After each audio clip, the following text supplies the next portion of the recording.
low, 2-2.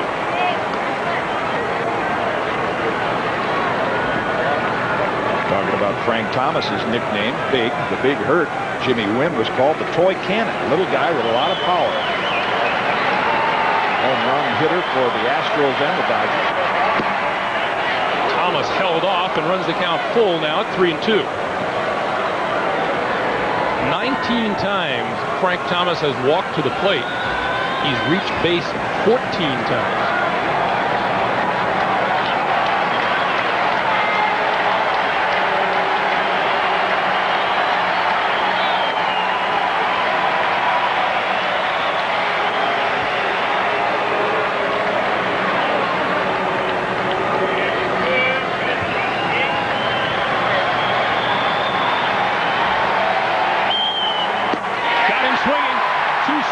In the first inning for Juan Guzman. We'll go to the last of the first inning.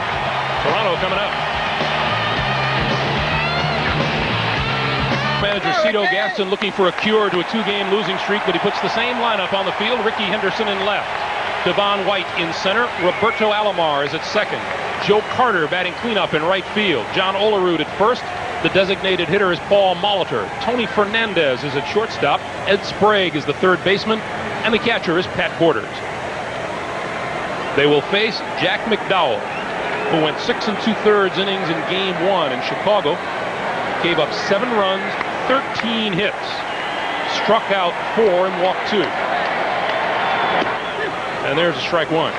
Mentioned that Karkovice, the White Sox catcher, and McDowell may start changing their pattern against the Blue Jays hitters because of the lack of success he's had against them.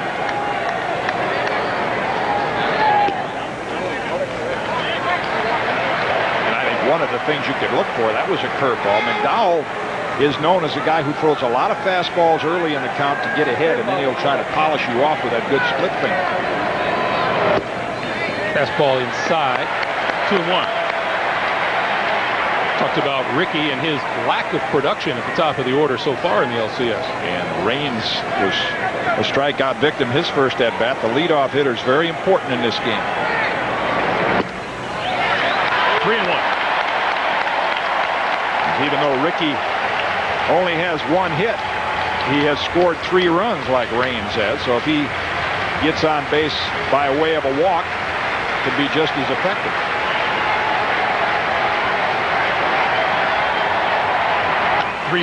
Base hit down the left field line. Into the corner. Henderson on his way to second with a leadoff double.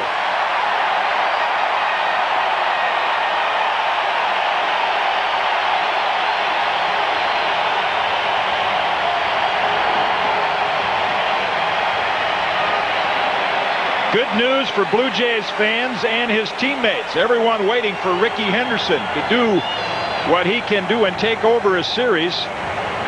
By far the best ball he's hit. And you pointed out the other night, he has the green light, and he will steal third at any time. 15 steals of third during the regular season and 1 in the postseason so far. McDowell with a long look, and Devon White pulls it foul past first.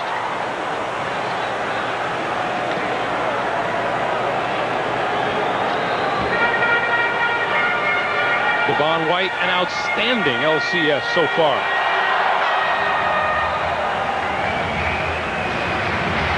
As any good number 2 hitter would do, you could see how White made a conscious effort to try to just pull that ball to the right side. An early lead in this game with these 2 pitchers far more important than any other game.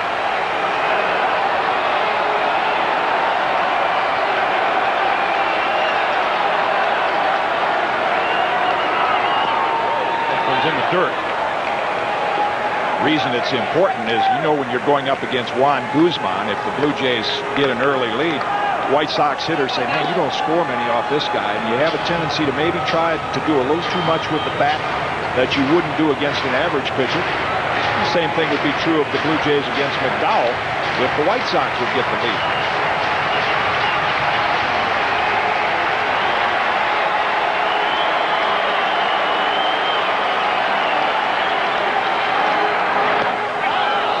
Went around, and the count is now a ball and 2 strikes. McDowell, over his last 8 starts against Toronto, including Game 1 in Chicago, allowed 71 hits in just over 53 innings, and he's given up the leadoff double to Henderson here in the first.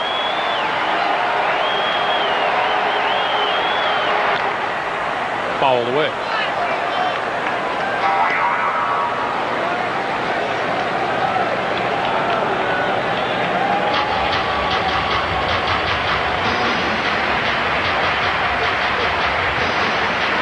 White will be followed by Robbie Alomar and Joe Carter.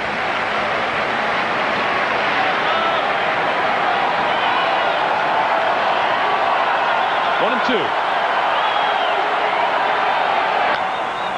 Another foul ball. See with the count 1-2 on McDowell, and Karkovice keep that ball out of the way. They're going to try to prevent White from pulling the ball. That's how a guy gets to be known as a horse or the ace of a staff. You pitch a game like this, there's so much more pressure on every at-bat.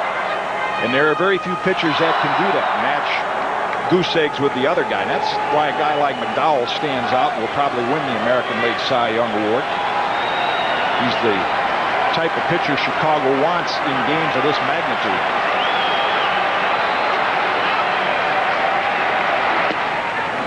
Just missed, and it's now 2-2.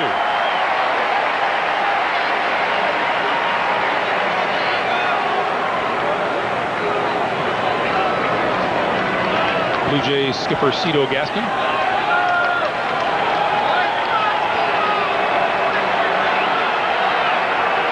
Here's the 2-2.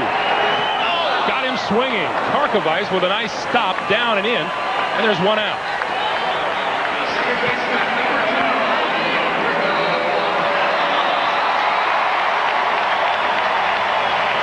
This is why they try to attack Jack McDowell early in the count, because he throws that split finger with that late down movement, gets hitters to chase it in the dirt.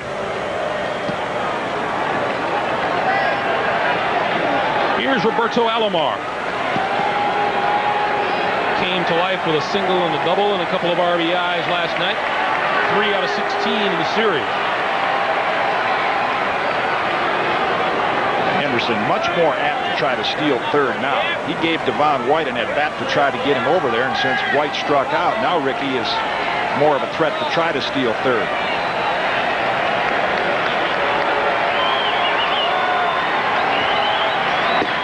Ball 1. Talking to Robbie before the game and asked him how his role has changed since Ricky arrived, because he was at the top of the order, but now he's hitting in the number 3 slot. Because the biggest thing is you don't give yourself up in that number 2 position anymore. You're an RBI producer.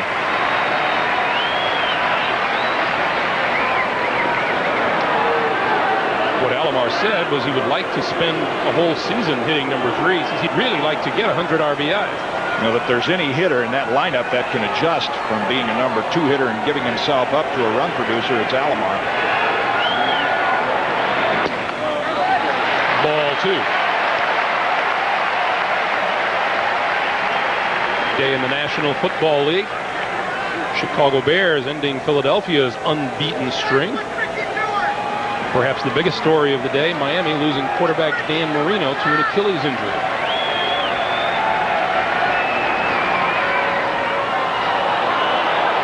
Consider that Alomar spent most of the season in that number 2 slot and still had 93 runs batted in.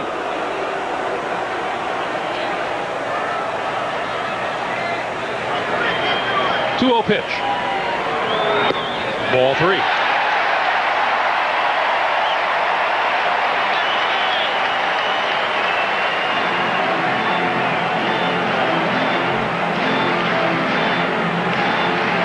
Alomar, as well as Devon White and Tony Fernandez, the switch hitters in that Toronto lineup, hitting left-handed against the right-hander McDowell today.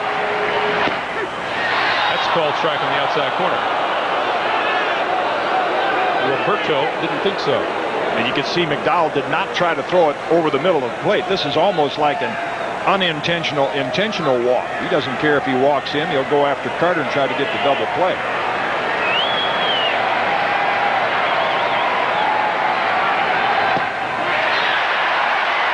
Alomar is on.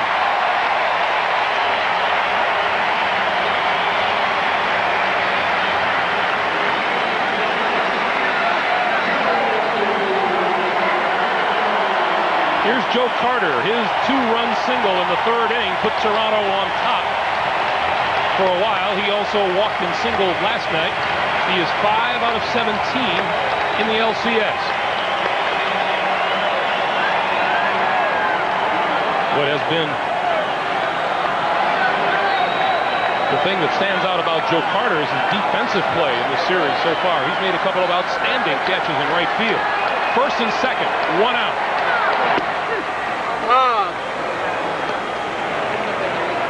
Slow.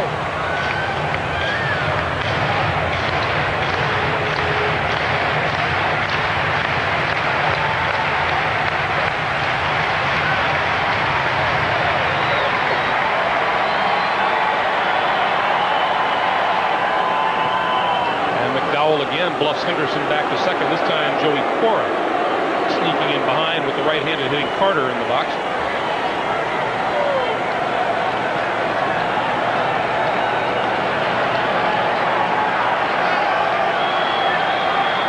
And they've got him picked up. McDowell threw it into center field.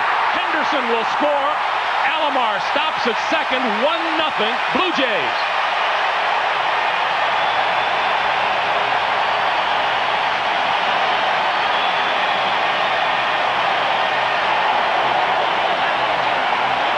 What will frustrate Chicago there is that McDowell had him picked off.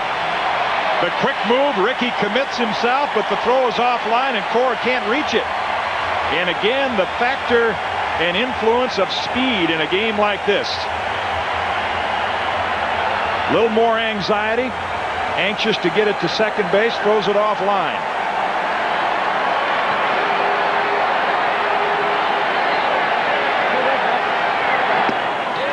High, 1-1 now, the count to Carter. And Alomar as much of a threat to try to steal third as Henderson was.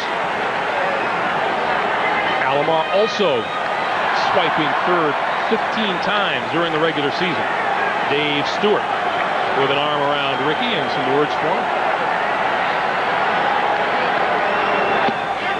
High again, 2-1. Interesting bit of advice from his former teammate. Did you see the way Dave Stewart shrugged his shoulder? What he's done from the dugout is tell Ricky, this is what McDowell does when he comes to the set position. He's trying to help him out and get a read on his pickoff move.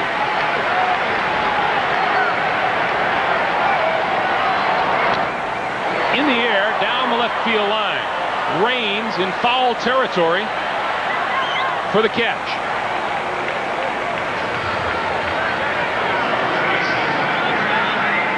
Out number 2 and brings John Olerud to the plate.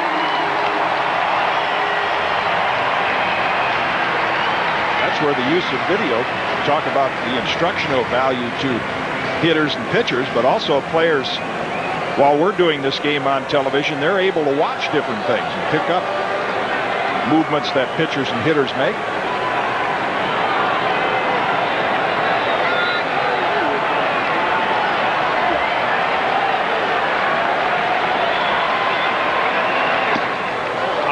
To John Olerud, who is 6 for 16, a .375 hitter in the first 4 games of this series. Took an 0 for 4 collar last night. Did reach base when he was hit by a pitch.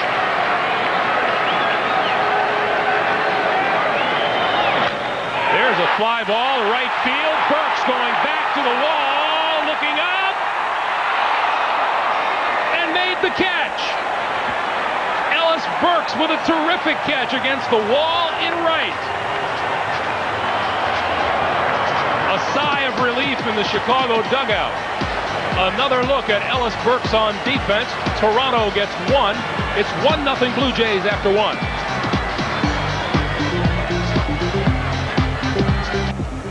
CBS Sports coverage of Game 5 of the American League Championship Series is brought to you by Toyota and their full line of quality cars and trucks. Toyota, I love what you do for me. The American Express card. Don't leave home without it. And by Budweiser. Fresh, pure, natural. Proud to be your bud. Underway here in the top of the 2nd inning, and ball 1 is the count now to Robin Ventura.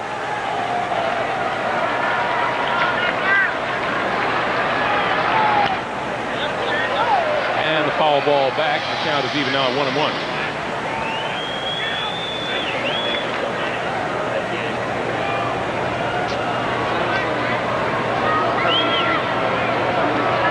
Ventura, a 2-for-5 night with an RBI last night, and 3 out of 13 in the series.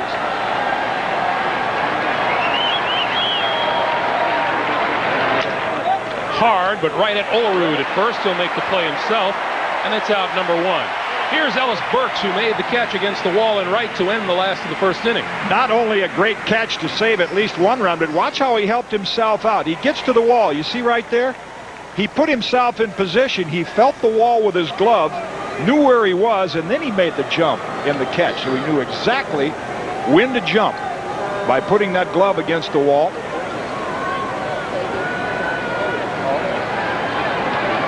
Right fielders have turned in some decent defensive plays in this series so far. Strike 1. Even though the White Sox have still made their share of errors, especially on the right side of the infield, one area that really improved was outfield defense, mainly because of Ellis Burks, adding him to the speed of Lance Johnson and Tim Raines.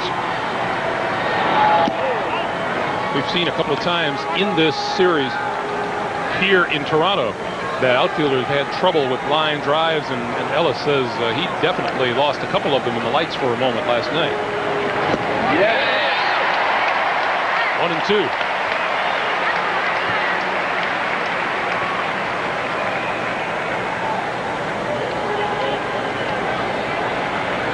The Guzman slider, you see it break straight down right at the end.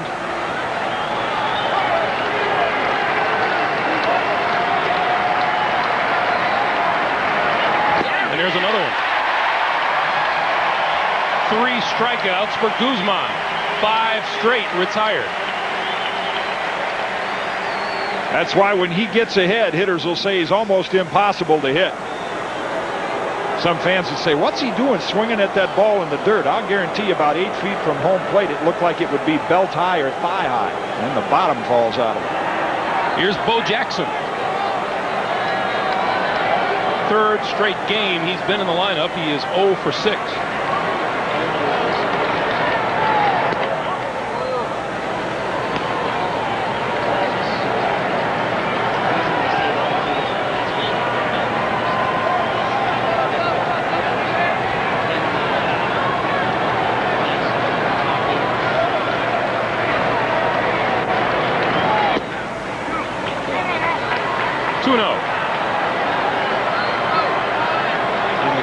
Department, Juan Guzman ranks right up there in the battle for 2nd place behind Randy Johnson.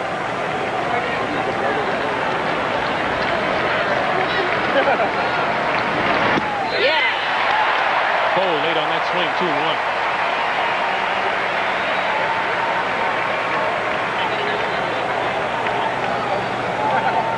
2-1. Anything above the belt, and that's where that pitch was. Tough for Bo to catch up with. See that little hitch in his swing? Best area for him to hit it is down a little bit and a breaking ball. And fouled off. 5 hitters to the plate preceding Bo. 3 have gone down on strikes. That's as many as Guzman struck out in his Game 1 tour of duty.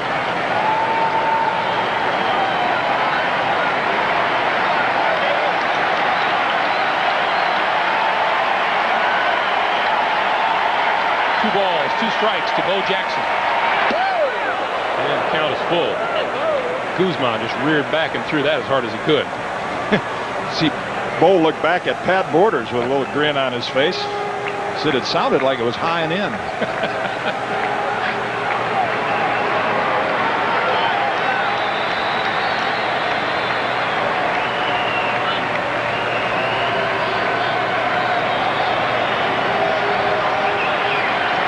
Full count to Bo.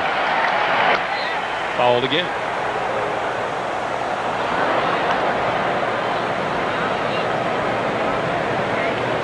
Prior to all 3 games here in Skydome, Bo has put on quite a show in batting practice. Hits some of the longer shots.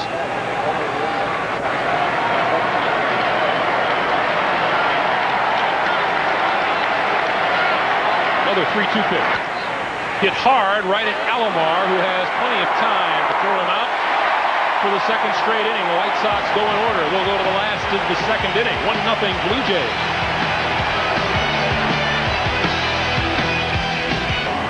In game one, Paul Molitor was the hitting hero in the Blue Jays 7-3 win. Dave Stewart, the pitching hero in game two, as the Blue Jays took both in Comiskey Park.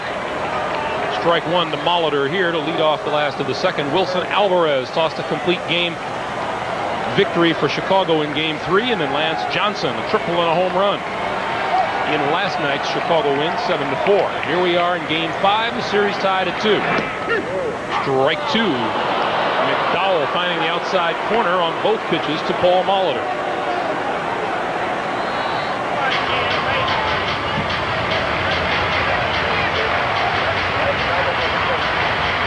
You see Molitor's numbers.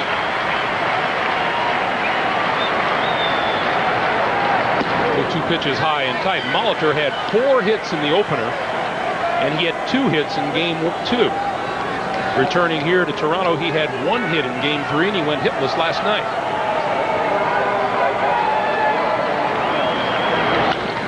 Down the line, base hit. Into the corner where Range tracks it down, and Molitor with a leadoff double, the way Ricky Henderson led off the first inning.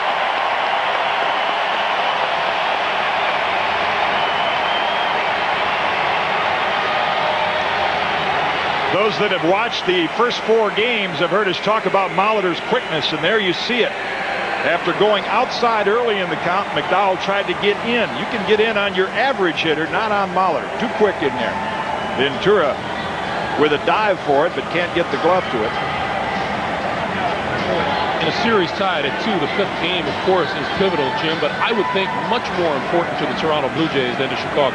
Because going back to Chicago, they look at Alex Fernandez in game 6, who has pitched well against them, loves to pitch in cold weather. And then if it goes to game 7, Wilson Alvarez. The Blue Jays have not done well against left-handed pitching. You're right, much more important to the Blue Jays. Fernandez takes the strike after he shows bunt.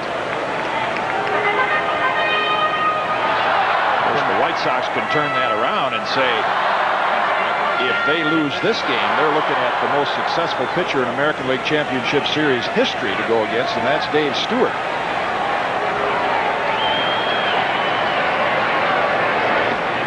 That went in the dirt, and a good stop by Parkovich.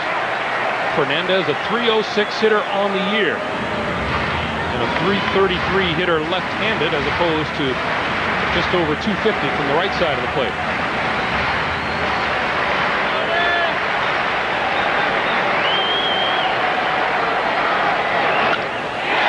Left field. Leyva will hold Molitor at third. First and third, nobody out. And another hard hit ball off Jack McDowell. And crosses up the White Sox defense. I'm sure, like everyone else, looking for Fernandez to pull the ball. But he takes the outside pitch and just serves it that way. That had a little bit of a Rod Carew look to that swing by Tony Fernandez. Kind of cradled the bat, just served it into left field. And now Ed Sprague, the hitter, with Toronto runners at first and third and nobody out.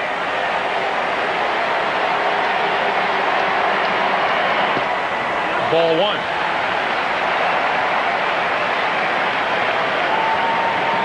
Ed Sprague has been the official inning ender for quite some time now. His last 6 trips to the plate, he has ended an inning.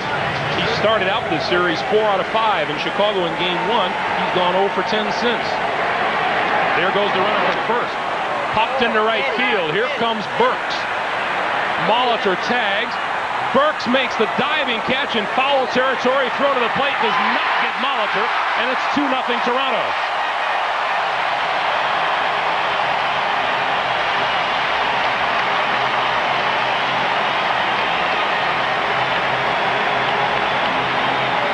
In all probability, if Burks makes that catch on the run without sliding for it, Molitor is still at third. Another look at Ellis Burks' fielding ability. 2 great catches already, but because he had to slide, Molitor tagged up, and could score easily.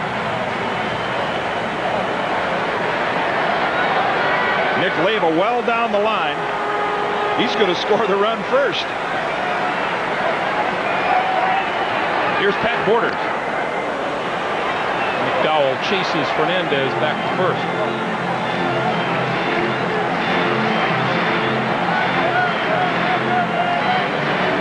Borders, a 188 hitter, 3 out of 16 in the series.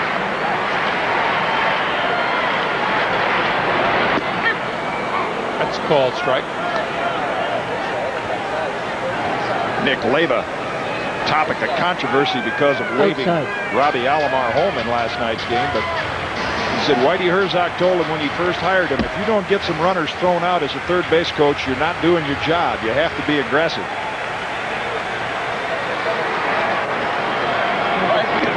Foul ball.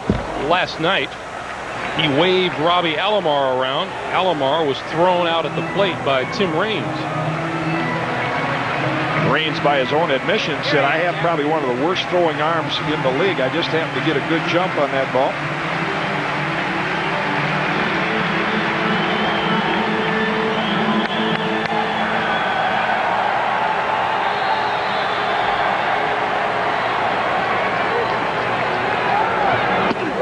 Going high and tight. 1-2. That pitch a result of Borders' previous swing. You can see Pat go out over the plate and try to take advantage of the hole between first and second. McDowell says, I'll put a stop to that. That is the perfect knockdown pitch. No intent to hit the hitter, no danger of hitting him in the head, but should serve its purpose. McDowell goes after Fernandez at first. McDowell has quick feet and a quick move, but he has an umpire at first base that is more strict on the balk rule than any other, Ken Kaiser. 1-2 pitch. Base hit right field. Fernandez dodges the bullet and makes the turn at second, moves on to third. Runners at first and third for Toronto.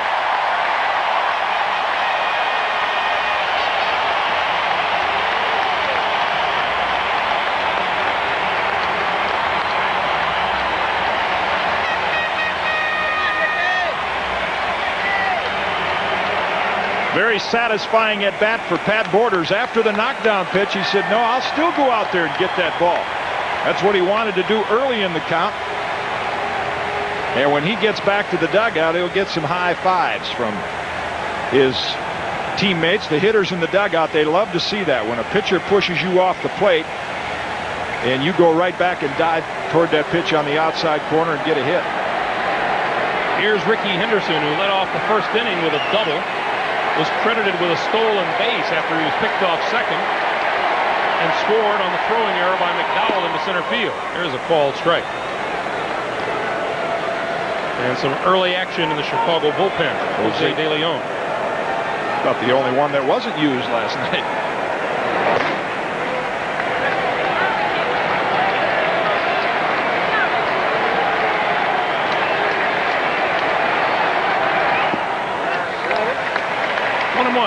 The White Sox bullpen, give them credit for putting their team in position to take the lead in this series. It was Belcher, McCaskill, Radinsky, and Hernandez that shut the Toronto Blue Jays down the last 2/3 of last night's game. And Gene Lamont really mentioning the exceptional work that Tim Belcher did in relief last night. 2-1.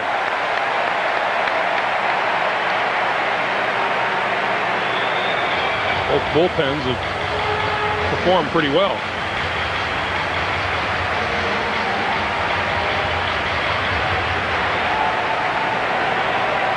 Tony Fernandez, the runner down at third. Back of second. Cora out. Making the call. Runner tags and will hold.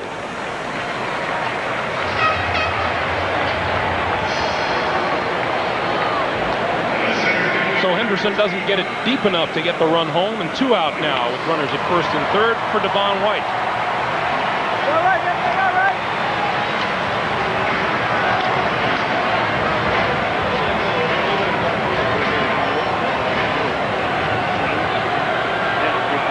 White was McDowell's only strikeout victim so far back in the first inning.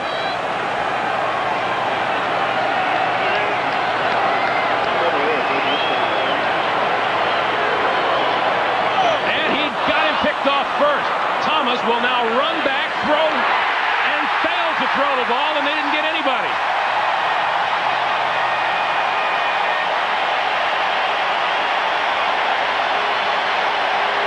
Well, the fake move to third worked. Fernandez was picked off at third, but scrambled back without a throw. Frank Thomas made an outstanding throw in Game 3, but after this pickoff move by McDowell, he doesn't want to throw the ball. See, he knows he has Fernandez, and the play right there is to throw it immediately, but he's a little hesitant to let go of that ball. And now White with a bunt. McDowell quickly off the mound and got him to retire the side. A little of everything in the second after 2. Toronto 2, Chicago nothing. Outside and above the Toronto skyline. Welcome back, everyone. Game 5 of the American League Championship Series. Blue Jays with single runs in the first and second have taken a 2-0 lead, and here is last night's hitting star for Chicago, Lance Johnson.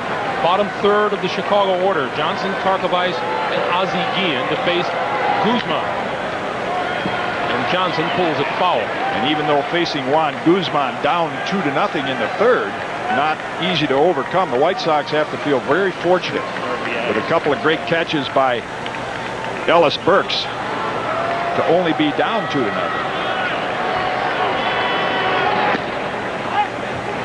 Lance, understandably, taking a good deal of good-natured ribbing around the batting cage.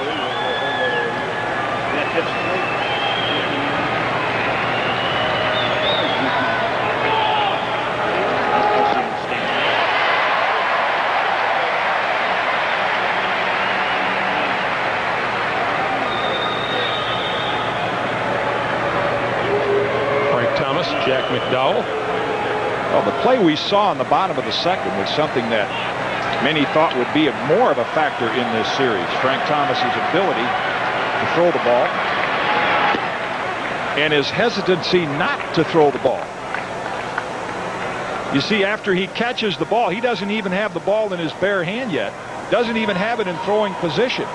And I just don't think he wants to take a chance on throwing it away, and he ends up eating the ball. The Blue Jays could have scored a couple of more, even though he's made a lot of improvement in that area. In the dirt now, and the count is full to Lance Johnson at 3-2.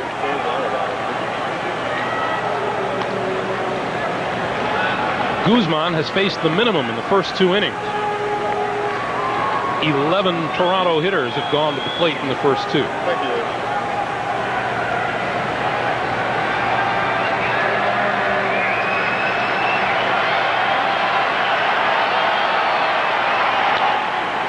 There's a shot to right field on the run. Carter makes the catch. That's about 3 of those for Joe Carter in the series.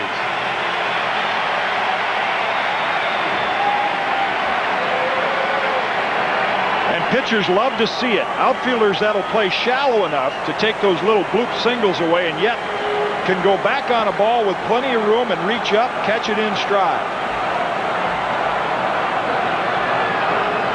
And they have been almost identical catches by Carter in right field. Here's Ron Tarkovice.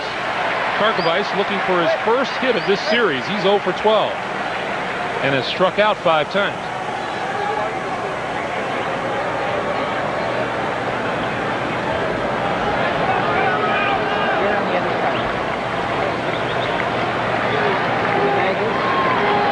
That's high, 1-1.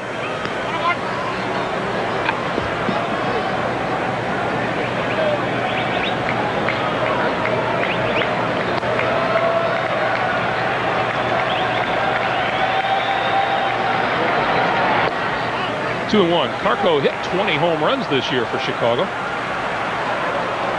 Drove in 54 runs in addition to the outstanding defensive job he does back at the plate, which is the #1 priority for Chicago. Fouled back. Another packed house here at Skydome for Game 5.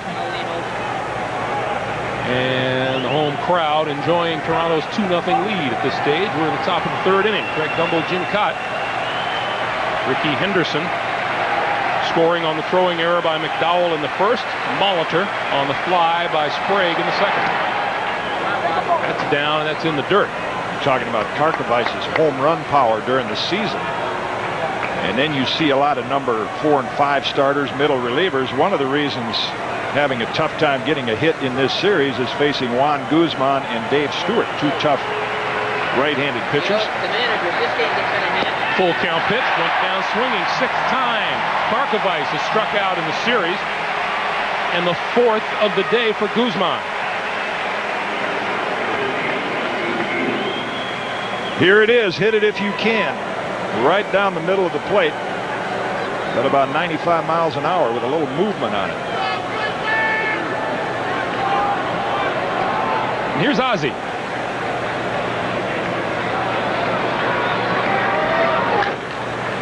First pitch hit in the air, center field. Devon White drifting in. And first time through the lineup is no trouble at all for Juan Guzman. We'll go the last of the third. 2-0, Toronto.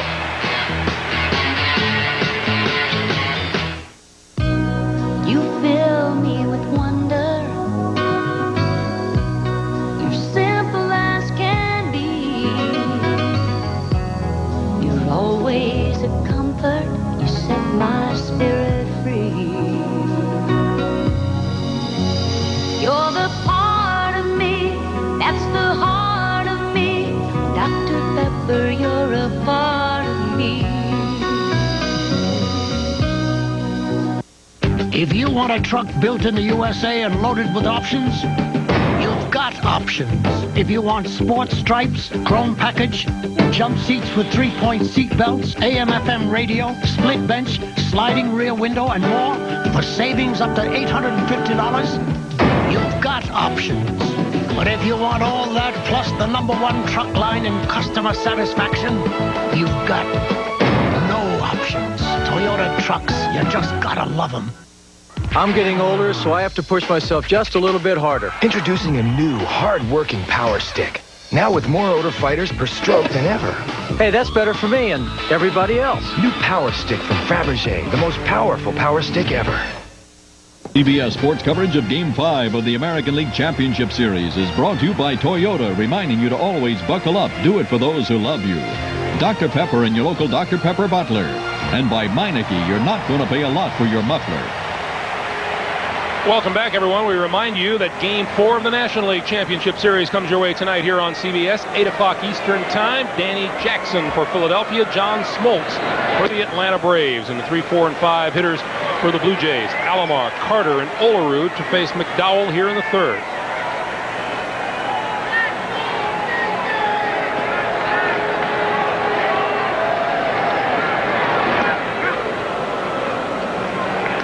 Alomar went around, and the count is even now, 1-1.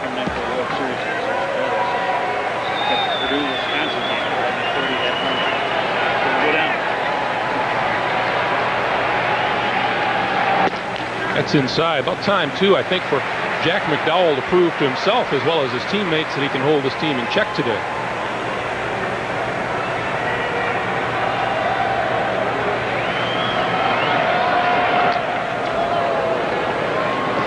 It is such a tough matchup, that lineup, for a right-handed pitcher. They won more games against right-handed pitchers this year than any other team in the American League. And Alvarez's performance the other night showed you what a left-hander can do to him. 2 balls, 2 strikes to Alomar. Breaking ball stays away, and the count's full. McDowell has had problems with the leadoff hitters in each of the first 2 innings. Henderson doubled to lead off the first. Molitor, a 2-base hit to lead the second. And the leadoff hitter is on here in the third with a base on balls, the second of the day for Robbie Alomar. And a threat to steal at first. In 21 postseason games, Robbie Alomar is perfect in the stolen base department. He is 10 out of 10.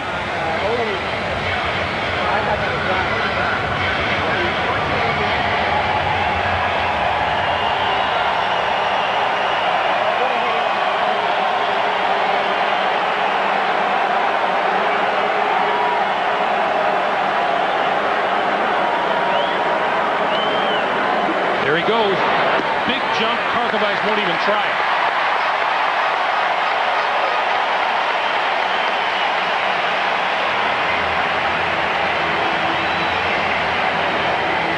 It's the advantage of having Joe Carter in the batter's box. Alomar takes off as soon as McDowell lifts his leg. But see, McDowell doesn't want to challenge Carter with a fastball in the first pitch, so he got a breaking pitch to steal on. Much easier. No guarantee to stay at second either. Swing and a miss. 1-1.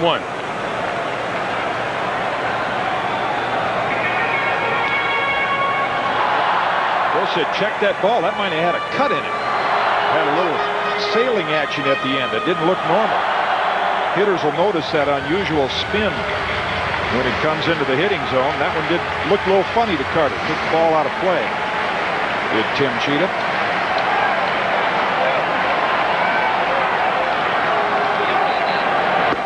That's inside.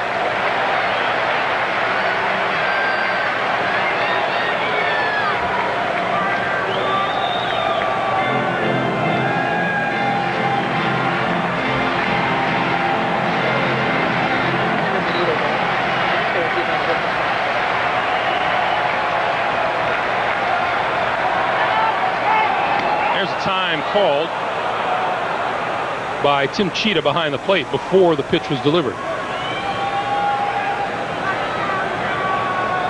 Ideally, Joe Carter would like to hit the ball to the right side and advance Alomar, but he is a pull hitter. No matter where you pitch him, he usually pulls the ball. So that's a little tougher for Carter to do than most hitters. Nobody covering at second as Alomar goes diving back. This is the part of the game from the Blue Jays that we expected to see this entire series, but until now they've been held down and have not tried many stolen bases.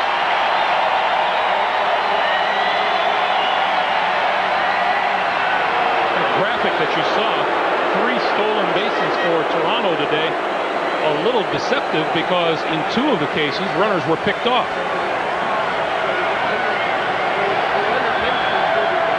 And then Alomar's was just no contest.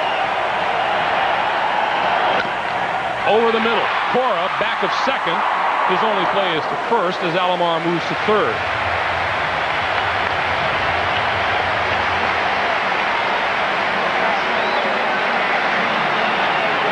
Joey Cora making the play back of second, and here's John Olerud. For Joe Carter, you see the congratulations. That's hitting the ball to the right side for a pull hitter, and he's going to applaud himself. That's all he wanted to do, get the ball on the ground somewhere where Alomar could advance. A productive out.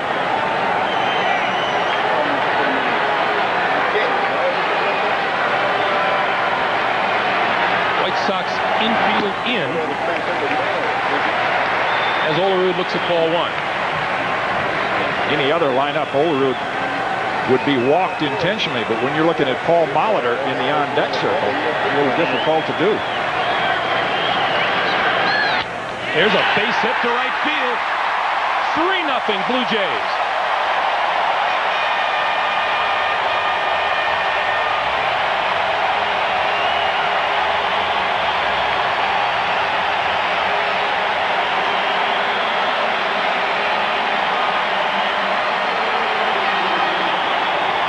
Quiet swing of John Olerud, even down and away. Remember David Cohn in his scouting report said John Olerud could handle breaking balls down and away. And he showed you on that swing.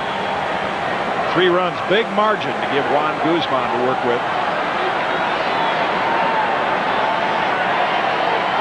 Molitor led off the second inning with a double, moved to third on a Tony Fernandez hit, and scored on the foul fly by Ed Sprague.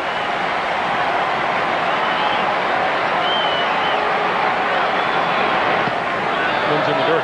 What Jack McDowell is going through, and every pitcher has a team, whether it be a good hitting team like the Blue Jays or an average team, that you don't have success against. Therefore, you have no success patterns to look back on. McDowell looks down at Molitor. He said, I don't really know one way to pitch him. I haven't had a lot of success against him, so you find yourself experimenting as you go along. Dangerous against this lineup.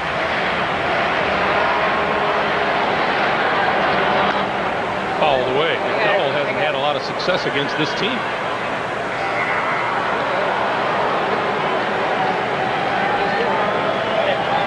Joe Carter helped manufacture that run. Blue Jays 3 runs, 5 hits, no errors. The White Sox scoreless and hitless and committed 1 error.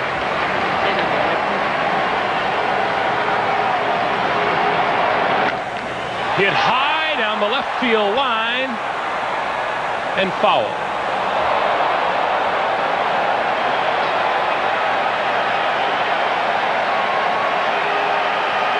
You mentioned how quick he is inside. Boy, and the target is inside. I mean, if you're going to try to get Paul Molitor inside, get it way in there. Of course, they got it in far enough that all he could do was pull it foul.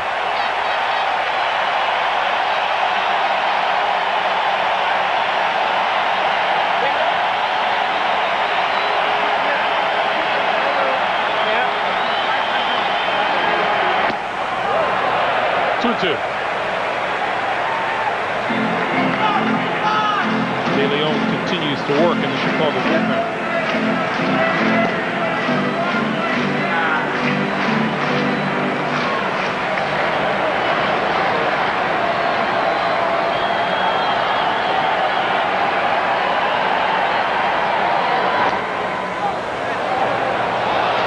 Still 2 balls and 2 strikes.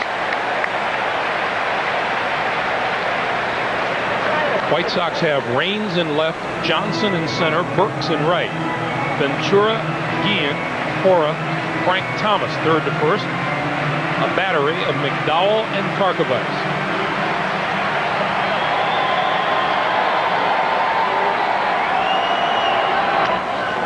Molitor again fouls it back.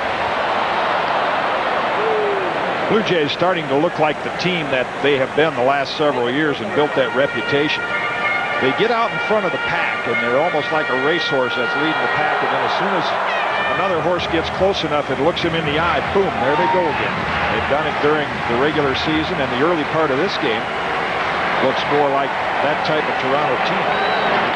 Yes! Bouncer gets away from Karkovice into the dugout, and that'll hold Olerud at second. That'll be a wild pitch charge to McDowell.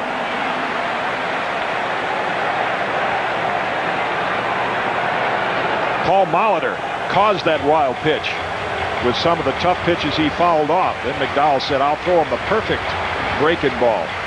Down out of the strike zone, threw him a 58-footer. And it's now a full count to Molitor. That's ball 4.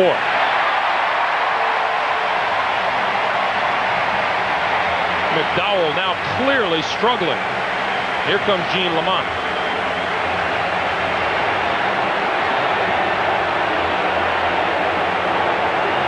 Has gone with his ace as long as he can, but it's obvious that this lineup has given Jack McDowell, despite the great year he had, a lot of trouble. New pitcher coming in will return to Toronto after this word from your local station. Do you want to get... He'll face Tony Fernandez. Ball 1.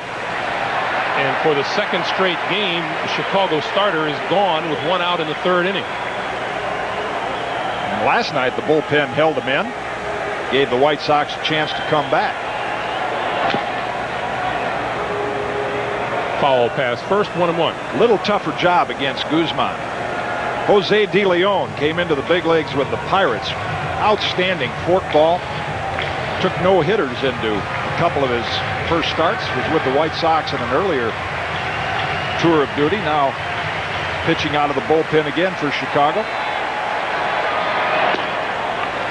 2-1. In fact, he was traded away from the Sox for his now teammate Lance Johnson. Lance Johnson and Ricky Horton coming over for the Cardinals a few years ago. Ground ball down to first. Thomas down to second. Got the force there. Just barely beat Molitor.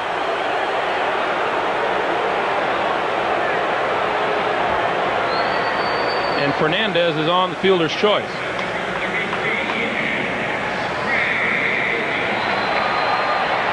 Thomas fields the ball, makes the pivot.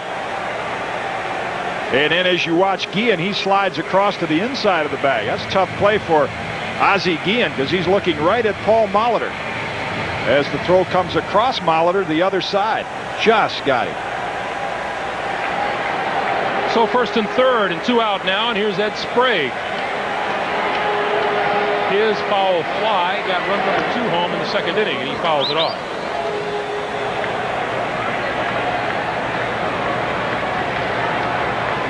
It's been another one of those weird innings.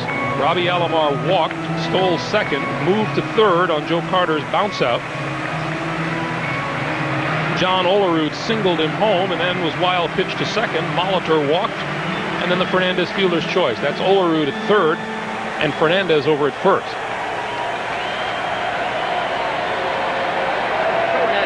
0-1, the count to Sprague.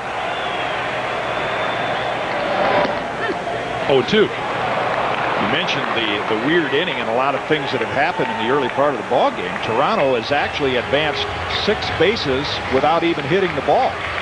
3 steals, 2 advanced on McDowell's error, and 1 on a wild pitch. Hit in the air to left field. Raines is there.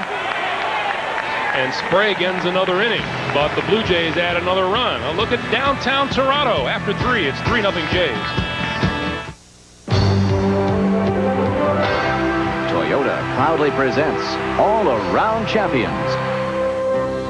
Throwing strikes is Nolan Ryan's business, but his real love is helping others.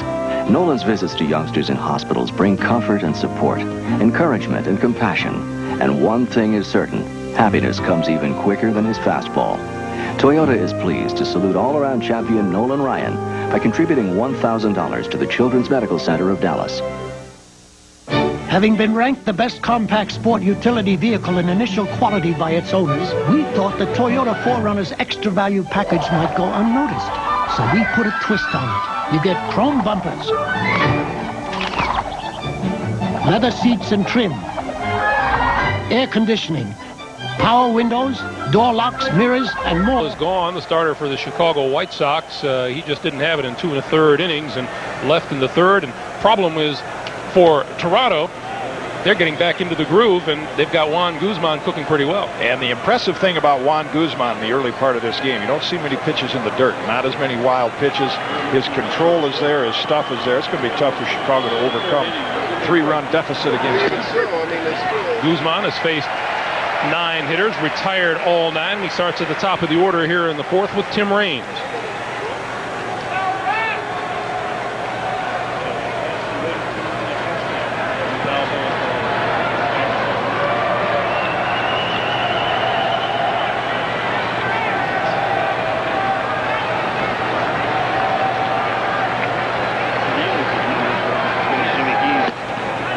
One and one.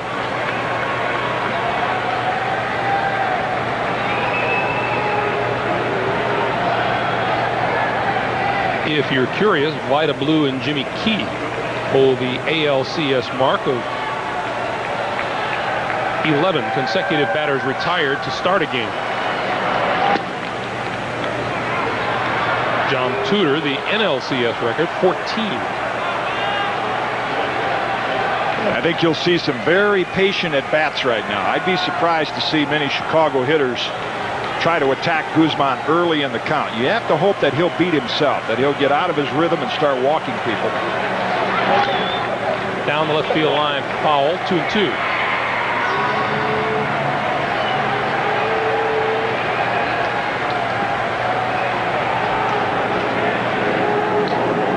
There's Frank Thomas, who will hit third in this inning. And was one of Guzman's 4 strikeouts. so far.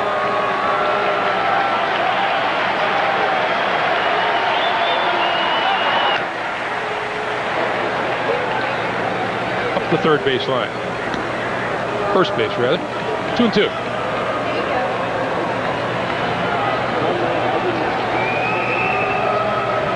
It's that hard slider down and in. No shin pad for Tim Raines, and that's usually what happens. Actually, that caught the inside of the right knee. But with so many pitchers throwing the split finger or the forkball, anything that has that down action, that's why you see so many left-hand hitters wearing that shin guard, because that pitch comes down and in. You catch the top half of it, that's where it's going to go, off the knee, the foot, or the shin.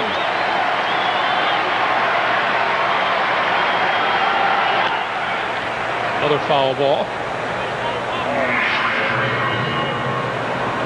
Raines at least getting a piece of the pitch, his first trip to the plate. Well, that would, nothing but air. That would be plan B for White Sox hitters. If he's not going to walk people, at least get the pitch count out and force Cito Gaston to go to the bullpen. Danny Cox was effective earlier in the series, but the middle relief of Toronto during the season was a trouble area. Center field. Devon White cruising back to make the catch.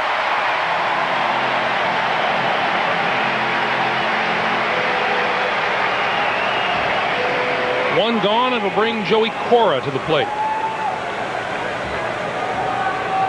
We have detected from time to time Joey Cora fiddling with the dirt out around second base on defense, and I asked Joey about it. He didn't want to talk about it. It's one of those superstitions he just doesn't want to share with anyone.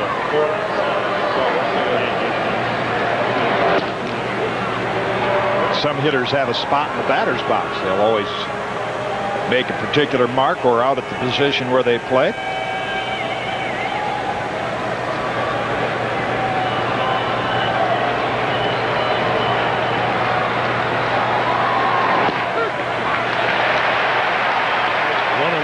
Guzman continues to throw with terrific velocity.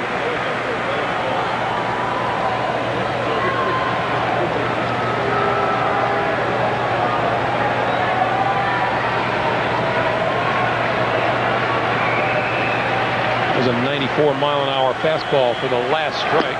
There's another strike. 1-2.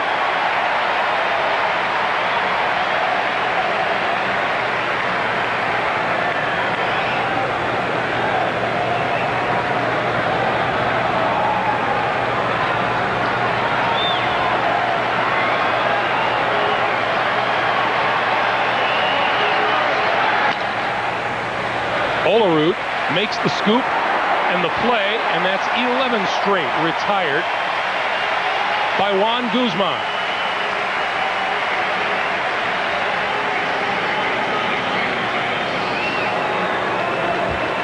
You see Guzman straight over the top,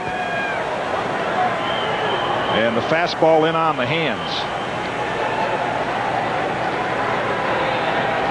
2 out here in the fourth, and Guzman has now tied the ALCS record for consecutive batters retired to start a game.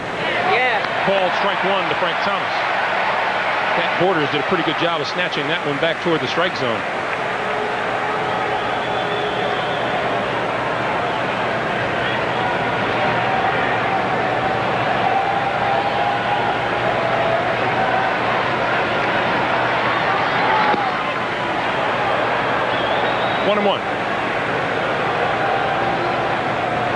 What pitching coach Galen Cisco looks for with Guzman is his eyes. When his eyes are zoned in right at Pat Borders, as they are now, then Cisco says everything is all right. Full house at Sky Dome for Game 5 of the American League Championship Series. Greg Gumbel along with Jim Cott. The Blue Jays with single runs in the first 3 innings have a 3-0 lead, and Juan Guzman has not allowed a base runner so far. 2-1 pitch. Ball 3. In the first inning, a throwing error by Chicago starter Jack McDowell got Ricky Henderson home. Sacrifice fly in the second by Ed Sprague. And John Olerud's RBI single in the third.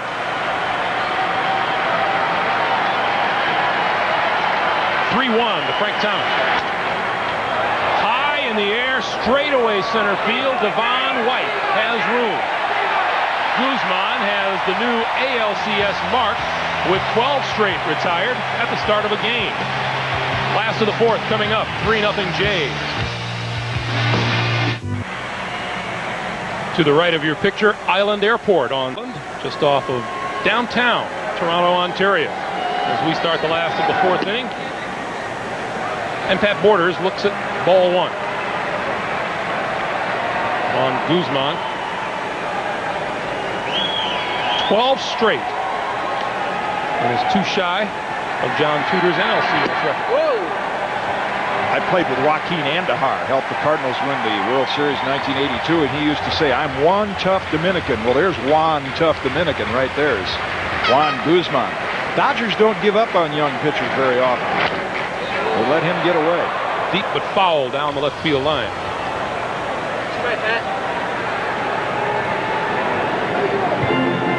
Guzman allowed 14 base runners in 6 innings of work. In game 1 in Chicago, he has allowed none so far today. And the count now even at 2-2 to Pat Borders. Borders singled back in the second inning and was credited with a stolen base when he was picked off, but no one made a play on him, and he goes around for the strikeout there. So De Leon registers his first K of the afternoon. Now, if you had Juan Guzman and Jose De Leon when Jose first came up to the big leagues side by side, you wouldn't mind taking De Leon's stuff either, as you see Borders well out in front of that one. Just has never found a way to be a winning pitcher in the big leagues. Been one of the great mysteries, I think, over the last 7 or 8 years, why he has not been a winner. Ricky Henderson looks at strike one and questions Tim Cheetah's call. Doubled and scored in the first, and popped out to Joey Cora back in the second.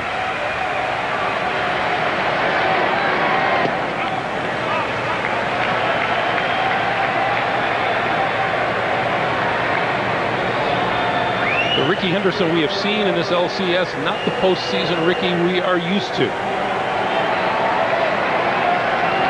But there's still time. That's called strike 1 and 2. Come on, Ricky.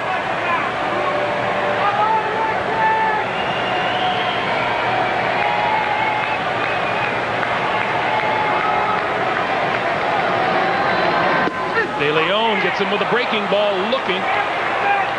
Second straight strikeout.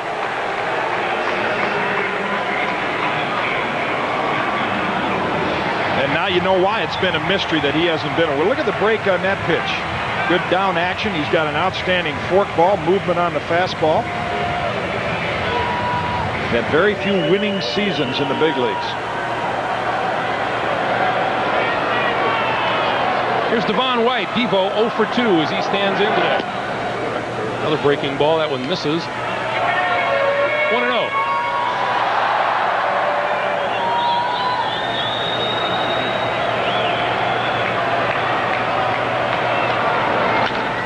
Ground ball. Fair ball. Over the bag at first. White around first. On his way to second with a double. Third double of the afternoon for the Blue Jays. And the fifth hit. Inside part of the plate, White pulls it right down the line, and with his speed, the only question is whether it caught a piece of the bag. Ken Kaiser said it did, an easy double. Make that 6 hits on the day for Toronto.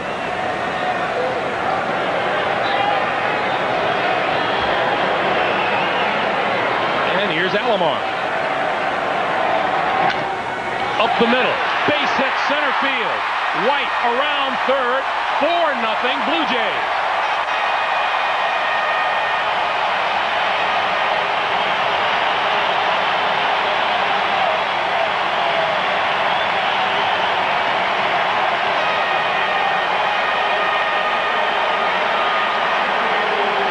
Producing runs, nothing new for Devon White and Roberto Alomar.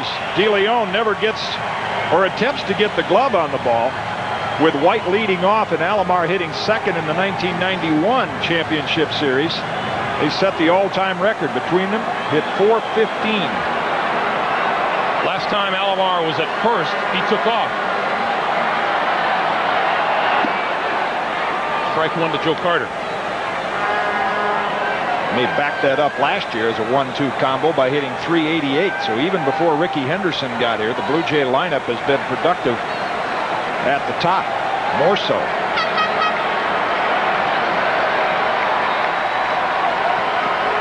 Toronto philosophy today has been 1 run an inning, and let Juan Guzman shut him down in order.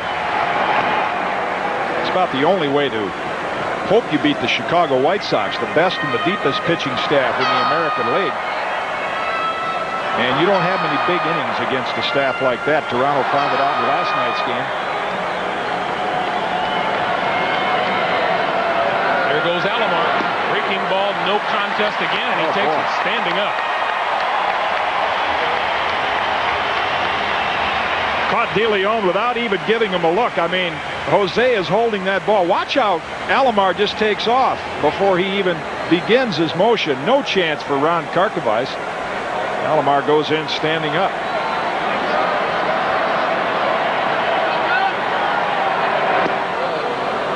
Got him swinging, and that'll do it. But the Blue Jays get their daily ration. 1 run in the 4th. We've played 4, and it's 4-0. Toronto. At Toronto, as we tell you, this copyrighted telecast is presented by authority of Major League Baseball and may not be reproduced or retransmitted in any form without the express written consent of Major League Baseball. We go to the 5th. Chicago still looking for its first hit against Juan Guzman. Robin Ventura swings and misses. It'll be Ventura, Burks, and Bo Jackson. Guzman has faced 12 and retired 12. 1-1. Mentioned him coming up in the Dodger organization back in 1985. Pitched there for 3 years and then was traded for Mike Sharperson. The Dodgers had no reason to believe that he would ever be successful. Couldn't get the ball over the plate. And they just didn't feel like he'd be a big league pitcher. Galen Cisco, the pitching coach, said they really didn't make a lot of adjustments. He went down to pitch winter baseball 1 year and all of a sudden started throwing strikes, having success. They just made one little mechanical change in his delivery that is a problem for a lot of young pitchers.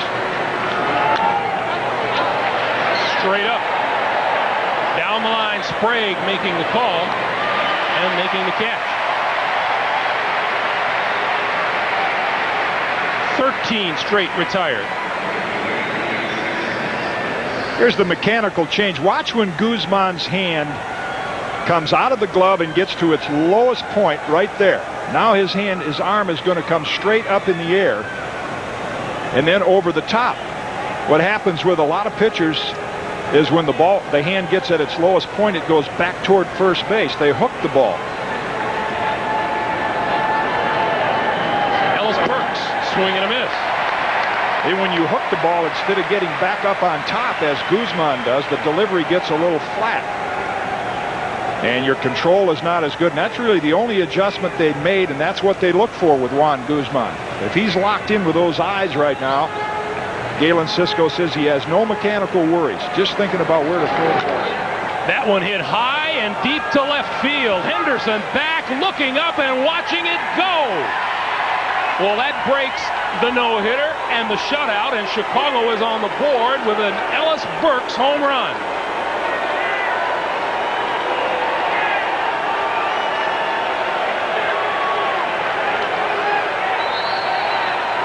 That is Burks' first postseason home run, and it breaks the spell. 17 home runs during the regular season, so that tells you if you make contact with that 95-mile-an-hour fastball, square contact, it'll go a long ways. Belt high, center of the zone, and Burks took advantage of it.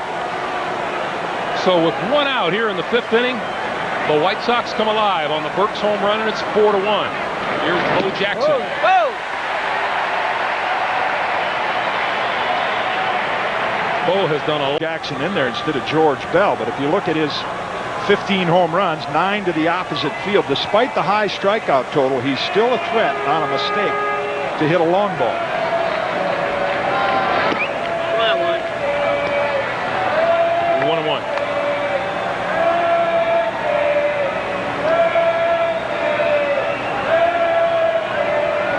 Number 7 on the bottom of that bat. Belong to Steve Sachs on the bench. Yes. 2. Hitters pick up bats around the batting cage. One feels comfortable. They say, let me try that. They hit a few balls in batting practice and say, hey, is that your gamer? Let me use that during the game. So that happens quite often where a player will be using one of his teammates' bats. 1-2. About a 54-footer. And we're in the 5th inning, which tells you how improved Juan Guzman is from game number 1. His Borders had to block about a dozen of those in game 1. Talked about the 2 of the starters for these Blue Jays, Guzman and Stewart. Stewart gets the start in game 6 Tuesday night at Comiskey Park. 2-2 pitch. Bo had himself a pretty good swing at that one.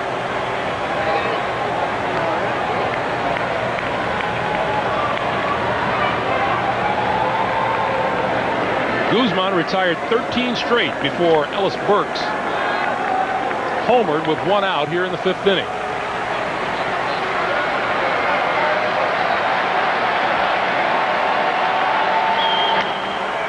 Bo hits it to right field. Carter back to the track, looks up and makes the catch. There's the power to right field you were just talking about out of Bo Jackson.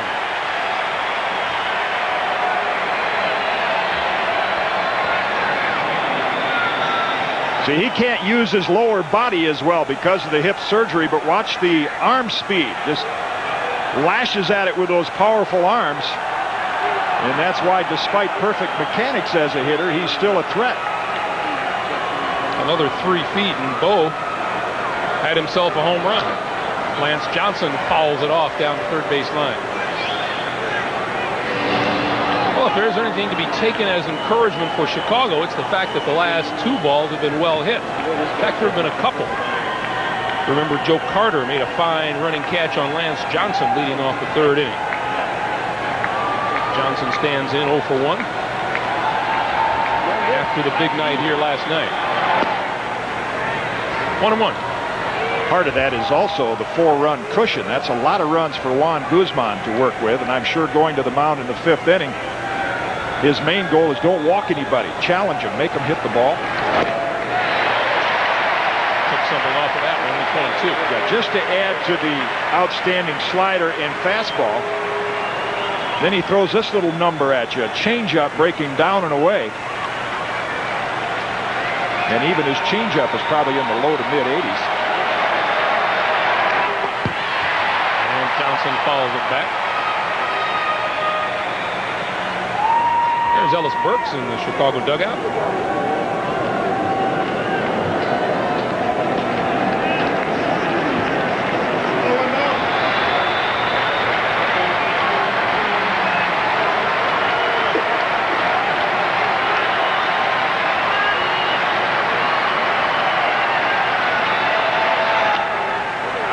Slow roller.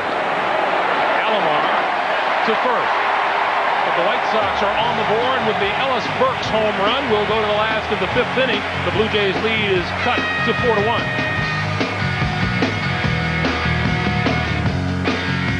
The war.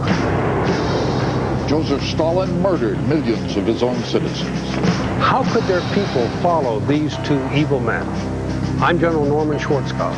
And I'm Charles Kowal. Join us as we look back at Hitler and Stalin, Wednesday. Coming up tonight on CBS, Game 4 of the National League Championship Series, Game 5 in Atlanta tomorrow afternoon. And then, if necessary, Games 6 and 7 back in Philadelphia. Atlanta leading that series 2-1.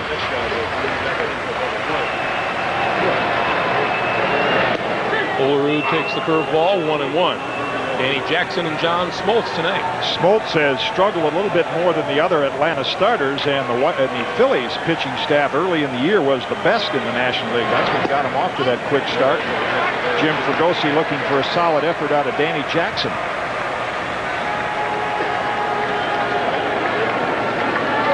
Jose De Leon on the mound for Chicago. Now 3 balls and a strike to John Olerud. On Tuesday night, we'll be back at Comiskey Park in Chicago. Starting time, 8 o'clock. Our first pitch would come at 8:12 Eastern Time. Dave Stewart will go for Toronto. Alex Fernandez for Chicago. Foul ball. Count now full at 3-2 to Olerud. The matchup there between Stewart and Fernandez in Game 6 will be Dave Stewart's success in postseason play against Alex Fernandez, who has handled the Blue Jay lineup this year, and with that outstanding fastball. Figures to be a little cold in Comiskey Park, right? He loves to pitch in cold weather. Not the kind of weather to be a breaking ball pitcher. Foul ball again. Would you generally say that pitchers have the advantage in cold weather? No question. If you have a good fastball and you could throw it over. Now, if you're talking about a soft tosser depending on a curveball or a screwball, no, because it's difficult to get a grip on the ball in the cold weather. The ball slips out. They're very slick. 3-2 is outside, ball 4. Once again, a leadoff man reaches for the Blue Jays. That matchup down in Atlanta, we've been raving about the White Sox young pitching staff, and Danny Jackson's name comes to mind. It was the Kansas Royals back in the mid-'80s that came up with 3 outstanding young pitchers when they made it to the ALCS. Danny Jackson, Mark Gubazan, and Brett Saberhagen, when they were all about the age of Alvarez, Beret, and Fernandez.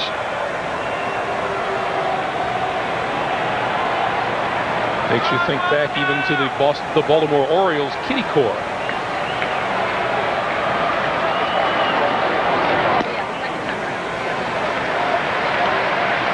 Steve Barber, Jerry Walker, Chuck Estrada, Milt Pappas. And then after that came the second version of the kitty core. Jim Palmer, Wally Bunker, and Dave McNally. Those guys were all youngsters when the Orioles won the championship in '66. Paul Molitor takes ball 2.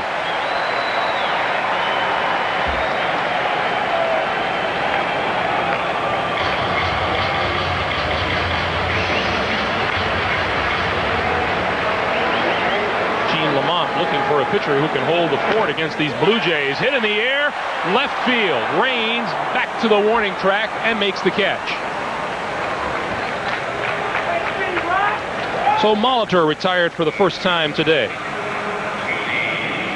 Another look at that classic swing with the quiet hands, and another just missed. Got under it just a little bit.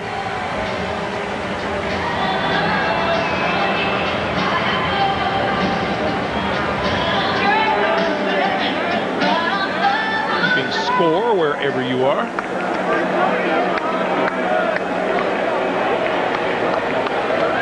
Did you do that as a kid?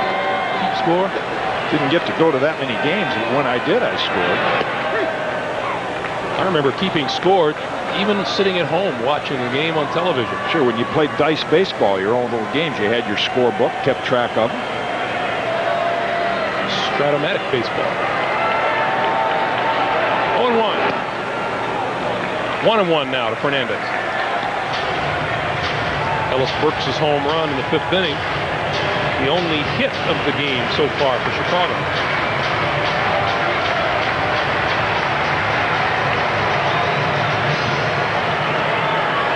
Olerud is on at first with 1 out. Ed Sprague would be next. Pop down the third base line. Ventura chasing and has it.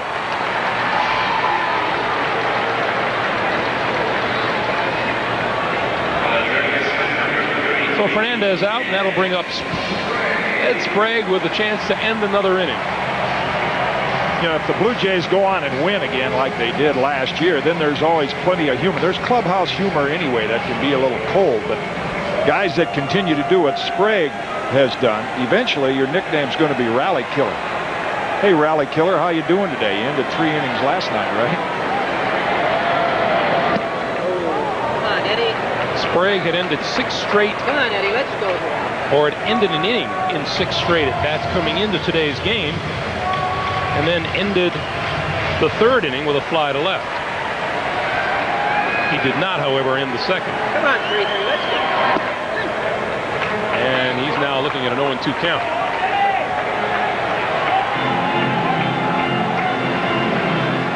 They'll start kidding Eddie about to walk through the clubhouse and they'll say, well, it must be over. Ed's here.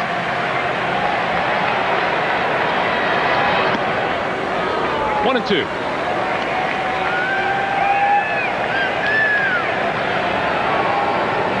With their single runs in the first 4 innings, the Blue Jays are the first team to score in each of the first 4 innings of an American League Championship Series game. And it's Ed Sprague time once again with a swing and a miss. And we'll return to Toronto after this word from your local station. Here in the 6th inning, looks at ball 1. He was a strikeout victim back in the 3rd inning.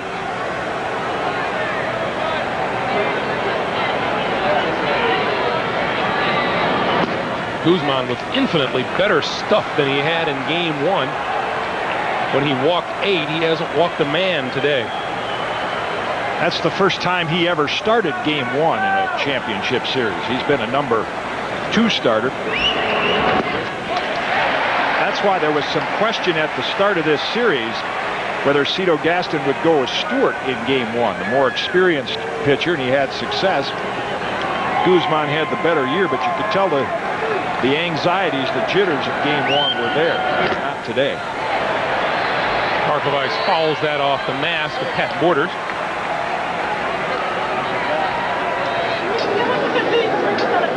Always finds stuff to eat. This guy doing a good day for that on a cold day outside.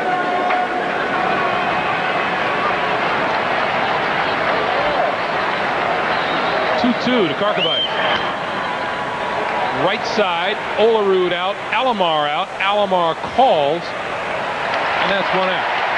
Karkovic now 0 for 14 in this league championship series.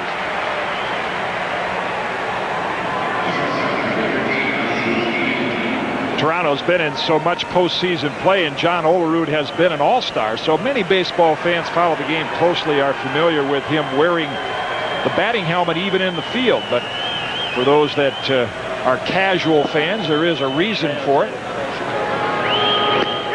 Strike 1 to Ozzie. While a junior at Washington State, rather, where he went to college, he suffered an aneurysm. Not only baseball career in danger, but life in danger for a short period of time. But now in the field to guard against any blows in the head, he wears that. There's a base hit to center field for Guillen, the 2nd Chicago hit of the day.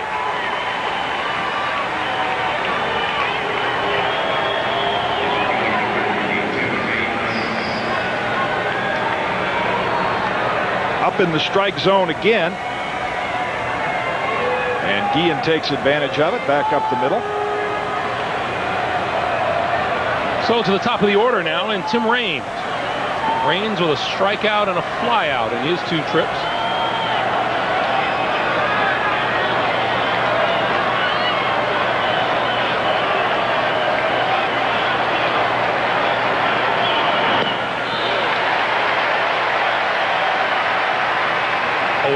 First pitch swinging, surprising by Tim Raines. You figure if the White Sox have a chance to get back in this game, the object is to get a couple of base runners for Frank Thomas, who would bat after Joey Cora. So Raines or Cora would be looking for base on balls or maybe even drop down a bunt.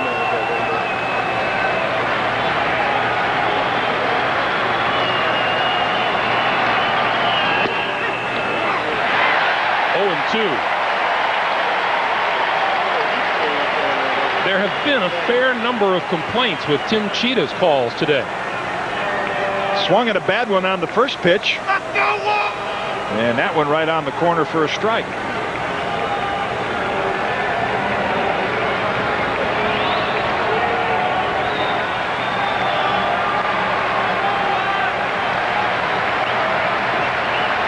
Raines will have to look to be defensive now at 0-2.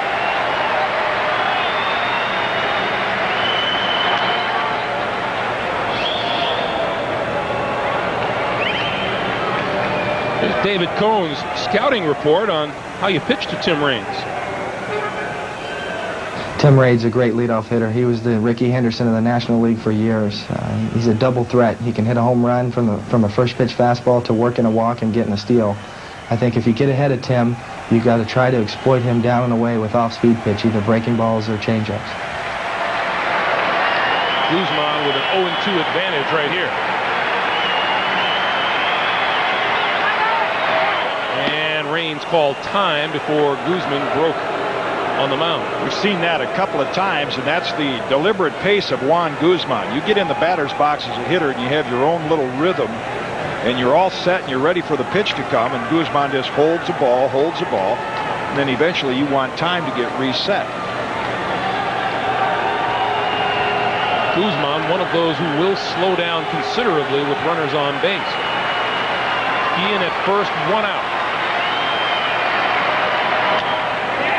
Liner, Alomar has it at first.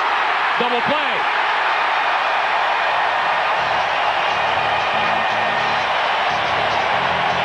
The base runner erased.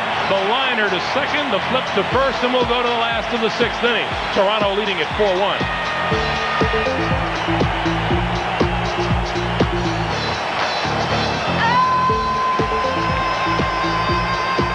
Back to Toronto.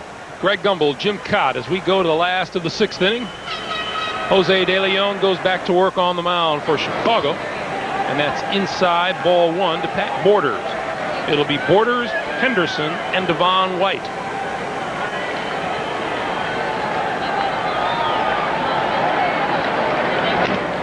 Broken back, popped up, back of second. Guillen calls off Cora for the out.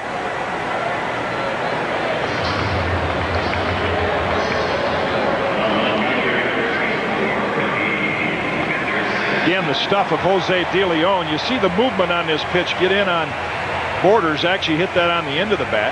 Hard to believe watching De Leon pitch that you're looking at a pitcher that is over about 50 games under 500 in his career. You would guess that he would have been a 20-game winner somewhere down the line. Lost 19 one year. Short center field. Here comes Lance Johnson. He'll have to play it on the bounce, and Henderson is on first.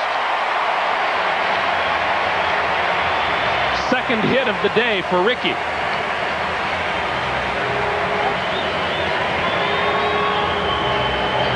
Wasn't the hardest ball he ever hit, but Ricky will take it. Not pretty, but effective, and those are the kind of hits that, with Ricky Henderson's speed, you could turn into a run.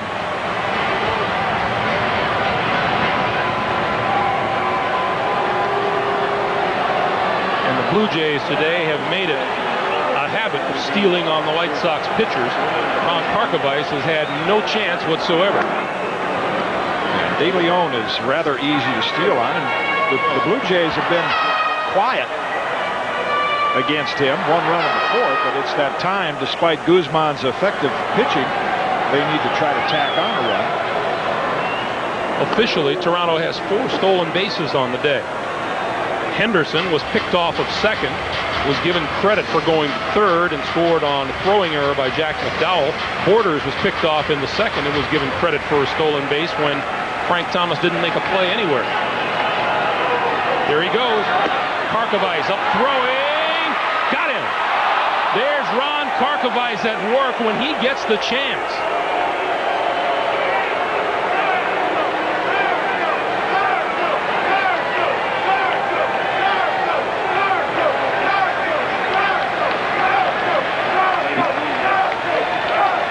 There's the jump by Henderson. And I mean, when he gets thrown out and looks back at Karkovice, he said, how'd he do that?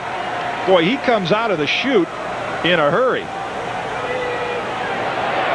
Jose De Leon used the slide step on him, and that helped Karkovice. Boy, you can't make a more accurate throw than that. Henderson literally tagged himself out by sliding into the tag. Here's Devon White. White, base hit right field. And the importance of the play at second base just a moment ago. Second hit for Devon White, and the 9th for the Blue Jays.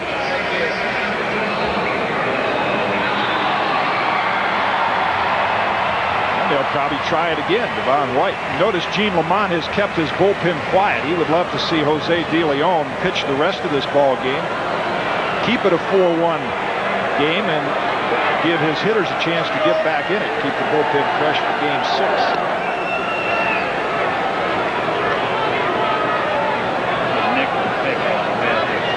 Robbie Alomar walked in the first, walked and stole in the third, singled for an RBI and stole a base in the fourth.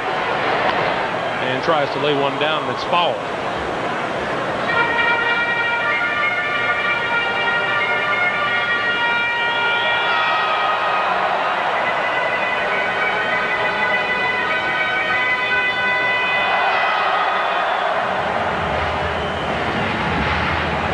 Gaskin to Nick Leyva to Robbie Alomar.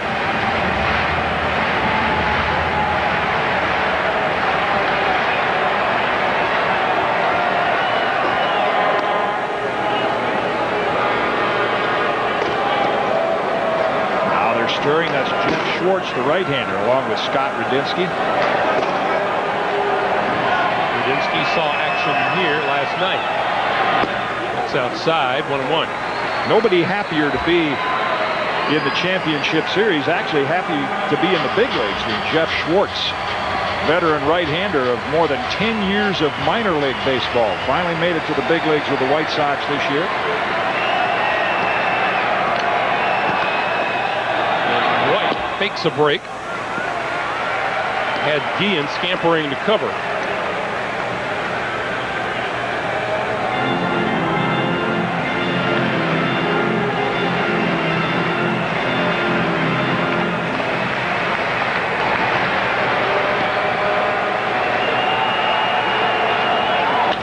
Base hit center field. White will turn at second, go on to third, and Robbie Alomar is on fire. After a dismal first 3 games of this series, he went 2 for 5 last night, is 2 for 2 with a pair of walks today.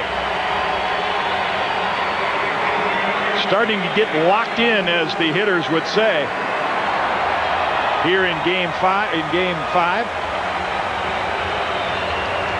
And that's Gene Lamont out to the mound. What he's saying right there, you can see his lips. He said, don't even worry about it. He said, Robbie Alomar is probably going to take off, try to steal second base, but don't worry about that. Go at Joe Carter. Don't try to throw to second and let Devon White come on home on the throw. We'll take this moment to remind you, the plain fact is women are buying guns like they never bought them before. Sales of the Smith & Wesson Lady Smith have doubled. It's tonight on 60 Minutes, and then Game 4 of the National League Championship Series in Atlanta. Danny Jackson for the Phillies, John Smoltz for the Braves. Here's Joe Carter. Robbie fakes the break and holds at first. Ball 1.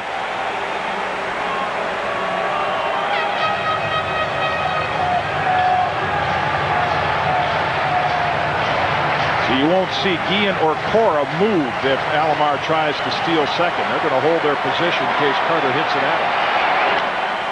Deep but foul down the left field line and way into the upper deck.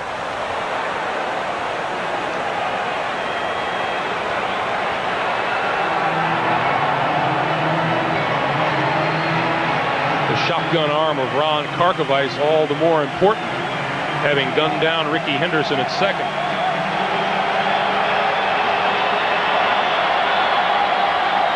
Alomar 12 out of 12 in steals in the postseason. He's going for number 13 now. Karkovice holds on to the ball. And it's 1-2.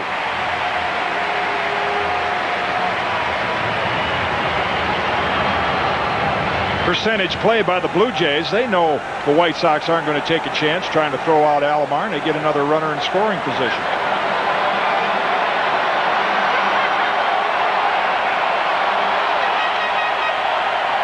Carter 0 for 3 today. Has fouled out, grounded out, and struck out. Devon White at third, Robbie Alomar at second. And that one nubbed foul off the end of his bat.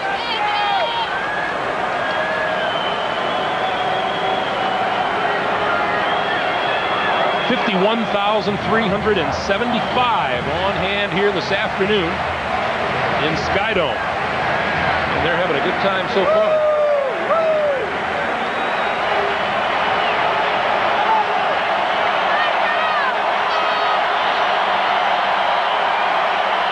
One-two pitch.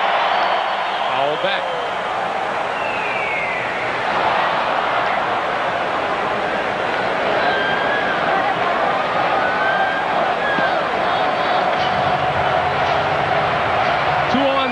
Bottom of the 6th inning, along with Jim Cott, I'm Greg Gumbel. Game 5 of the ALCS, and Bo knows there's at least a Game 6 in Comiskey on Tuesday night. Another 1-2 pitch. Popped up, left side, Ventura drifting toward the seats. He won't reach it.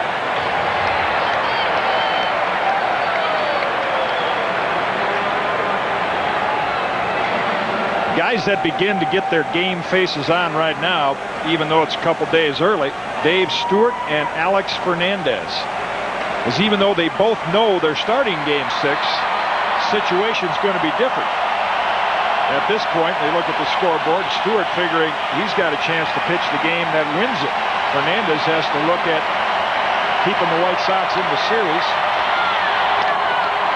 Loop down the left field line, foul ball. The Jays will go back to their seats in the dugout.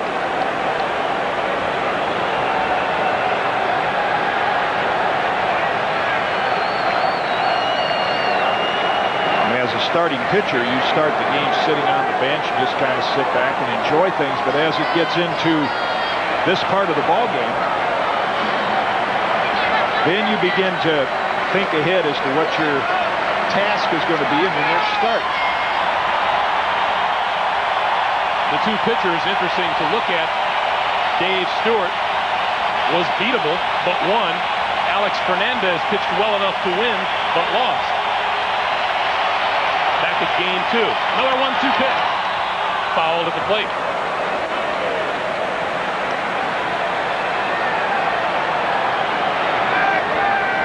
No Dave Stewart on the Toronto bench or Alex Fernandez on the White Sox bench, and that's quite often the case. The game before a pitcher starts. Keep track of the game on video.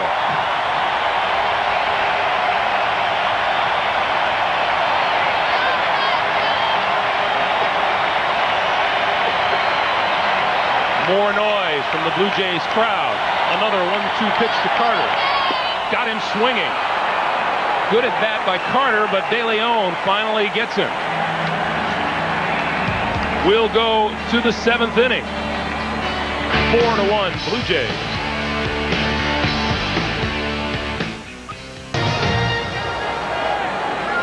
Sunset in Toronto. And we move to the 7th inning. And Juan Guzman has been the man so far today for the Toronto Blue Jays. What a difference from Game 1, Jim. No walks, no wild pitches. And even though he won Game 1, certainly not even close to as sharp as he is here. That's why I guess you feel so comfortable if you're a Blue Jay fan looking at what's happened so far. But the Blue Jays have left 9 men on. I mean, they've squandered a lot of opportunities to add to that lead. And just a walk and a single, the White Sox can have the tying run at the plate.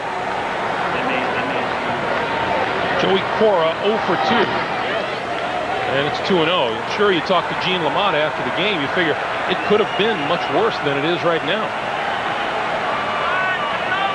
Toronto 1 in the 1st, 1 in the 2nd, 1 in the 3rd, and 1 in the 4th. Chicago 1 in the 5th on the Ellis Burks home run. And it's ball 3. White Sox have managed just 2 hits. In addition to the Burks home run, Ozzie Guillen singled with 1 out in the 6th and was doubled off first base on the line drive by Tim Raines. 3-1. Frank Thomas will be next.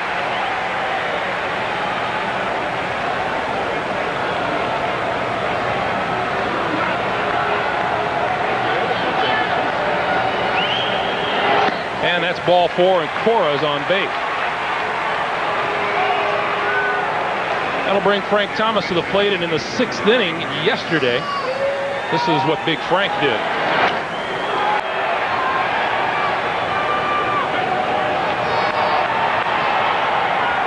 The big hurt.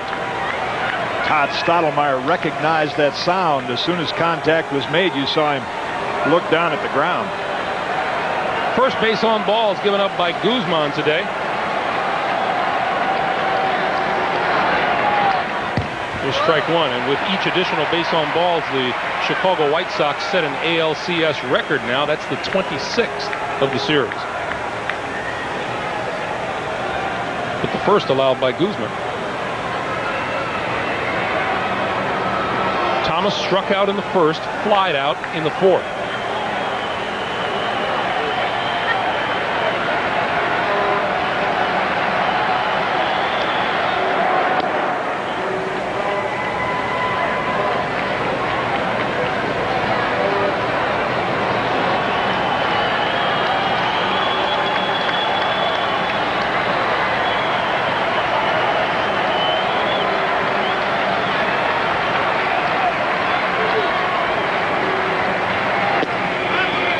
Ball 1-1. After hitting no home runs in the first 3 games of this series, Thomas and Johnson homered yesterday, Burks today.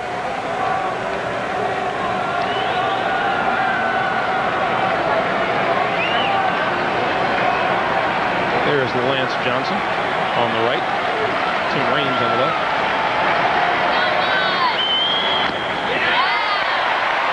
One and two.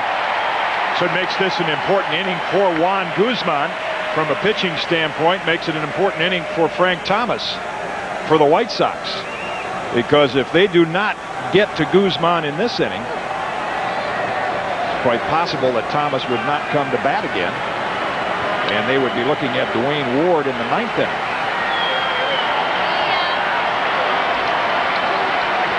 1-2 pitch to Thomas. Outside, 2-2.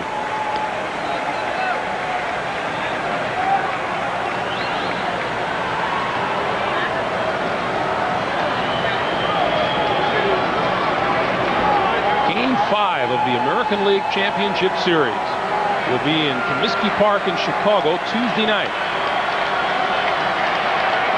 for Game 6.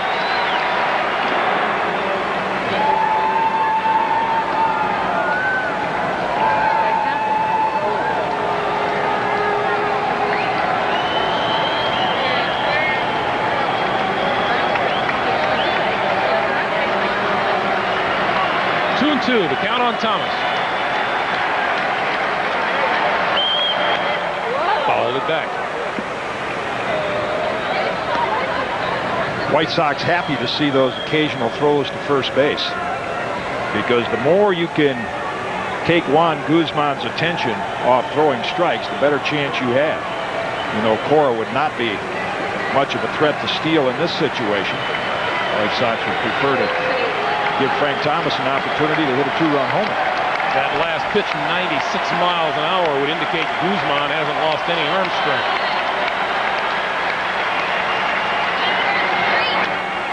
Foul ball.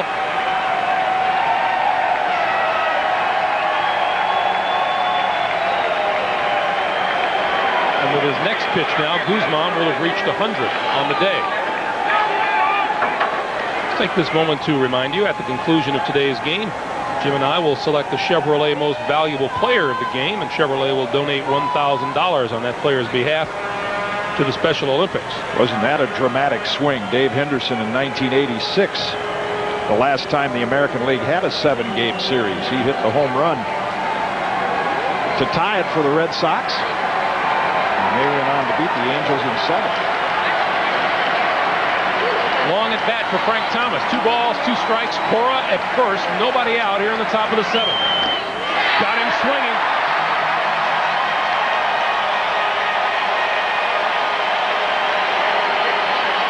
Fifth strikeout of the day for Guzman, and the second time he's gotten Thomas. And perhaps his most important one.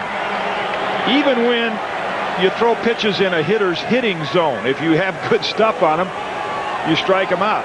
Thomas looking around, how did I miss that ball? Even though it was high, it had late movement on it. Here's Ventura, 0 for 2. Inside. Guzman's 5th strikeout, but his 1st since the 3rd inning.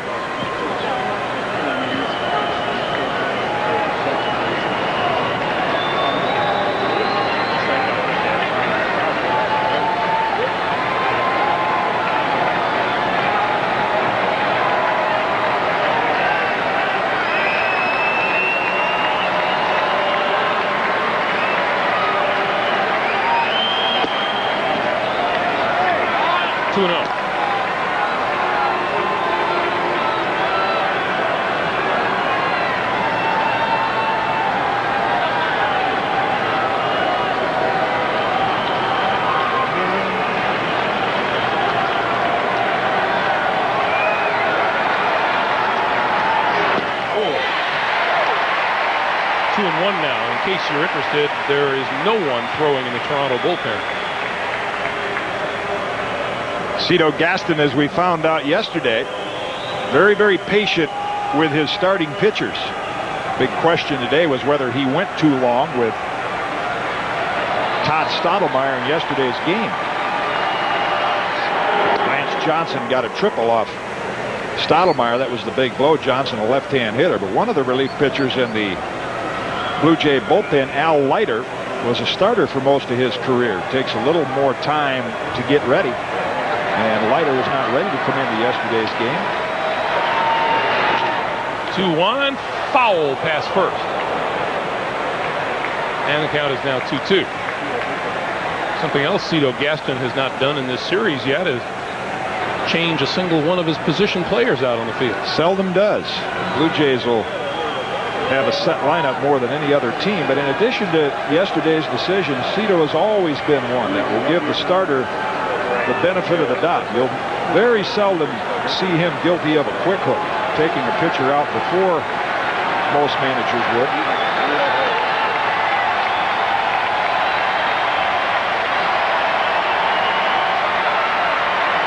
Two pitch.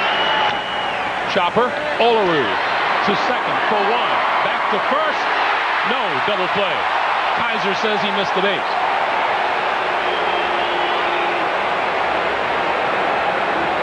So Ventura safe on the fielder's choice.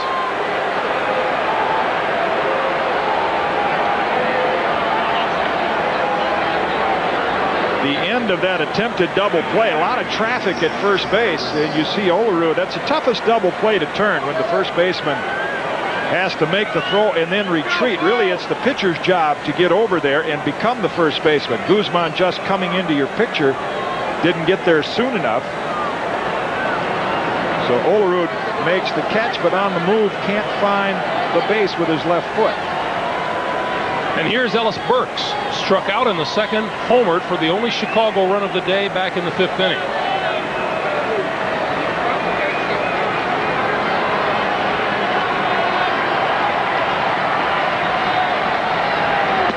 Ball 1. Kitty, you're talking about Cito Gaston's philosophy with his pitchers. Do you think his philosophy would change if he did not have the kind of hitting ball club which would allow him to go longer with his starters?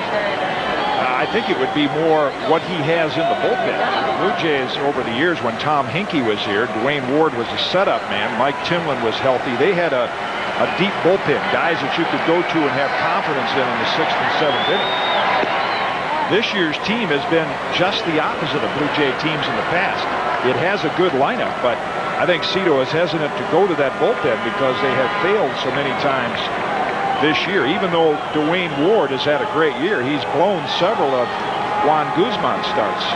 4 to be exact. And Guzman, with the 14-3 record, could well have won 20 games with an effective bullpen.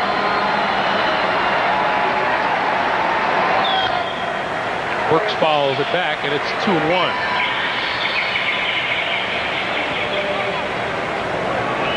Back in the first inning, John Olerud hit one to the wall. Burks found the wall and made the catch. The catches like that and some other wasted opportunities have kept the Blue Jays from making this about an 8 or a 9-1 game. Good which it could easily be. 2-1. Hit hard, base hit. Past Fernandez. Ventura stops at second. And as Bo Jackson steps in, he's the tying run at the plate. Good day for Ellis Burks, getting 2 hits off Guzman. And just like that, with a walk and a hit, you get the tying run to the plate, and a guy who, if you make a mistake, could tie it in a hurry, almost hit one his last at bat. As Burks was saying before the game, he had a base hit in the second inning last night in the hole, and this base hit, another example. If we were back in Chicago on the natural grass, those are outs. He doesn't get a base hit, but the turf helps it through. And here is Bo. And Pat Borders and Juan Guzman going to talk about it. Just a reminder, I'm sure, from Borders. Fastballs up, breaking balls away. This is only the second time in this game Guzman has faced more than 3 hitters in an inning. Tony Castillo, the lefty, Mark Eichhorn, the right-hander. For the Blue Jays. Jackson grounded to second in the second inning and hit a fly ball to the wall in the 5th. Strike 1.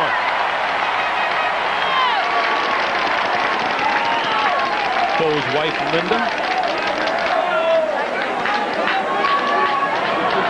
telling her friends what Bo did wrong on that swing.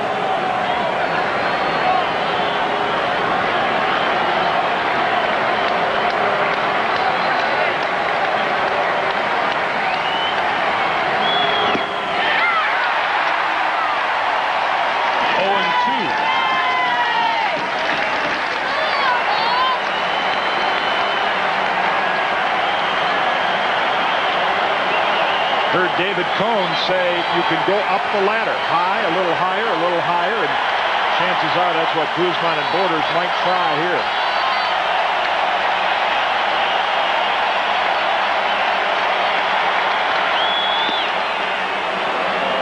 He did, and Bo laid off. 1-2. Toronto 4, Chicago 1. Jackson, the tying run as he stands in at the plate with 2 out in the top of the 7th.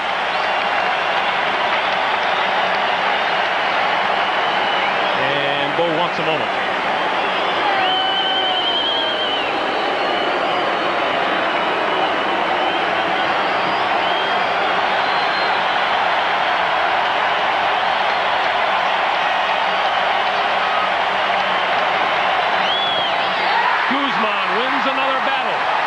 Jackson out on strikes for the first time today, and we'll go to the last of the 7th inning. The Blue Jays 4, the White Sox 1. Home half of the 7th inning, and John Olerud looks at ball 1 from the new Chicago pitcher Scott Radinsky, who put in some time as one of the relief corps last night and did a good job for Gene Lamont. Again, Gene Lamont saw what happened last inning. The White Sox did get the tying run to the plate, so he matches up lefty against lefty. De Leon pitched well, just allowed 1 run. 2-1 now to Olerud. Radinsky making his 3rd appearance in the LCS. He's pitched a total of an inning and has allowed no runs and no hits. That's tight. It's 3-1. Much of a polished pitching motion from Scott Radinsky, but it's been very effective. Always pitches from the set position, even without anybody on. And Olerud is on.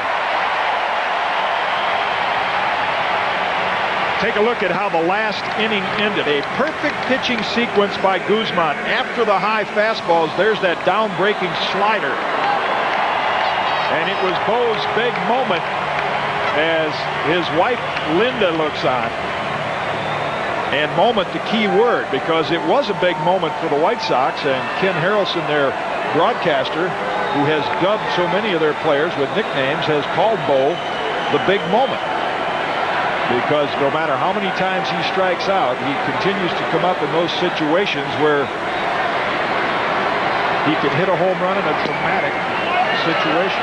Radinsky having trouble finding the plate now. Ball 1 to Paul Molitor. Olerud on at first base for the 5th time in 7 innings. The Blue Jays have gotten their leadoff man aboard. Broken bat down to third. Ventura to second. Cora's relay, not in time. 37 years of age, Mr. Molitor shows again and again he can get up the line.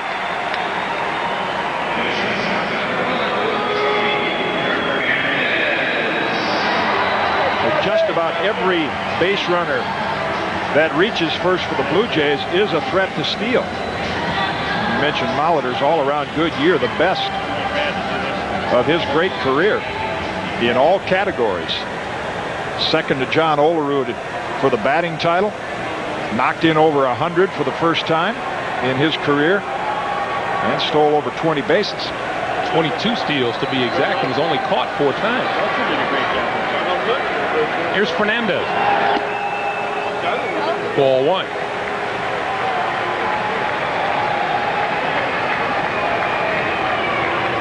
I think what Cito Gaston saw in last inning with the White Sox getting the tying run to the plate, he said that's 3-run lead is not comfortable. He's got to do something here to try to manufacture another run, possibly a hit-and-run play.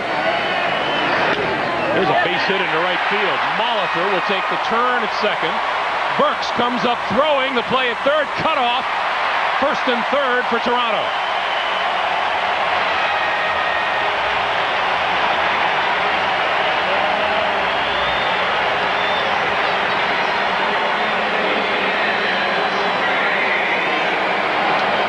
Even though it was not a hit and run, Paul Molitor knows immediately that he can make it to third base.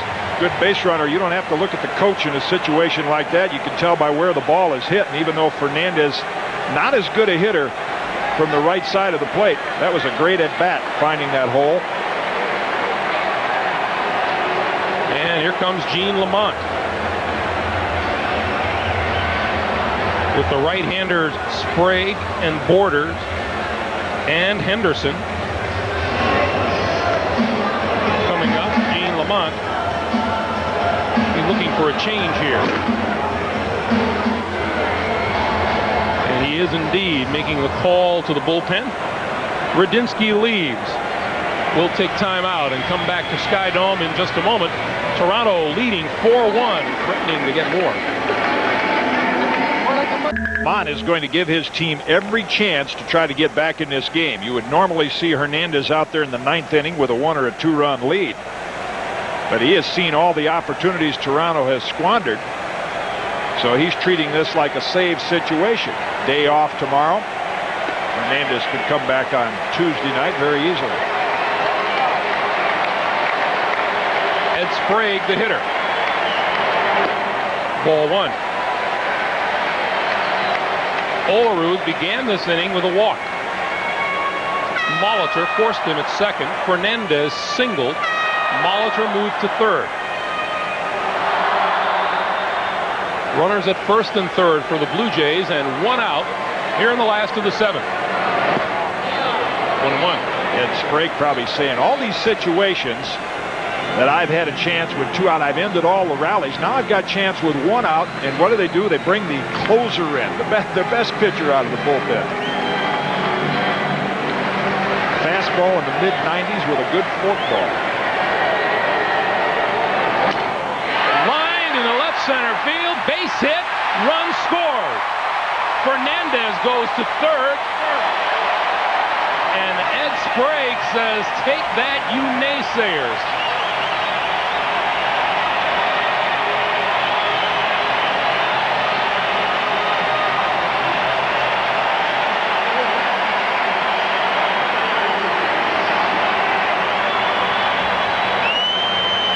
Make enough contact and some good things will happen. That went in on the hands, a broken bat, but he does loop it into left to knock in a run. And Tony Fernandez, he read that bounce perfectly, knew that Tim Raines had to wait for it. That's how he got to third base. Here's Pat Borders. Fernandez now at third and Sprague on at first.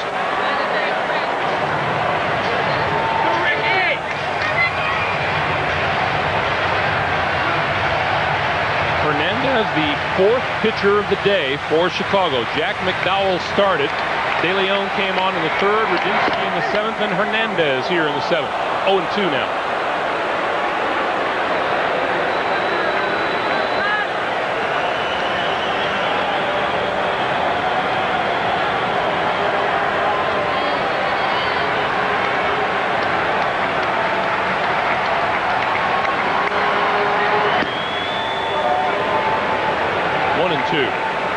We remind you tonight, baseball 93 at 8 Eastern Time. First pitch from Atlanta's Fulton County Stadium comes your way at 8:29.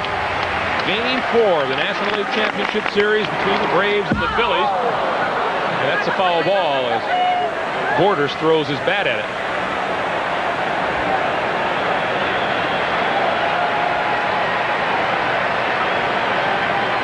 Anything to try to stay alive, get the run in. See the ball down and away, and Borders lets go of the bat. All he wants to do in this at bat is hit a ground ball toward the right side and then try to score Fernandez. A ball and 2 strikes. Got him swinging. Second time today that Borders is out on strikes, and that's 2 down.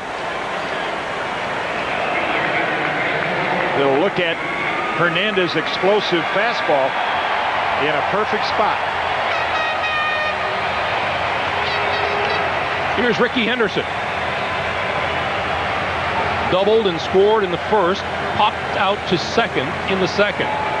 Looked at a third strike in the fourth and singled in the sixth.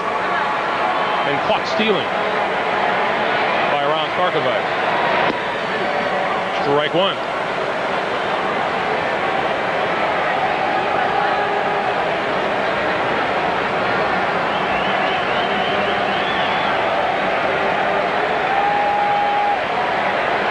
Quiet Chicago bench.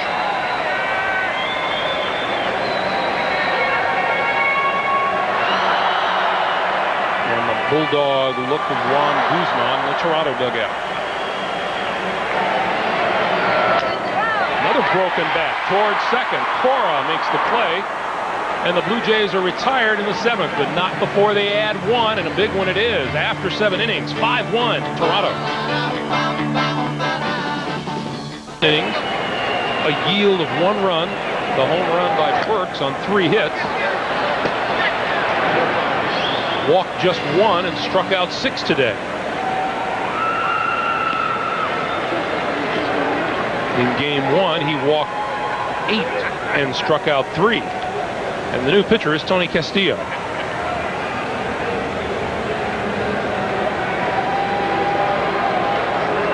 Left-hander acquired from the Atlanta Braves.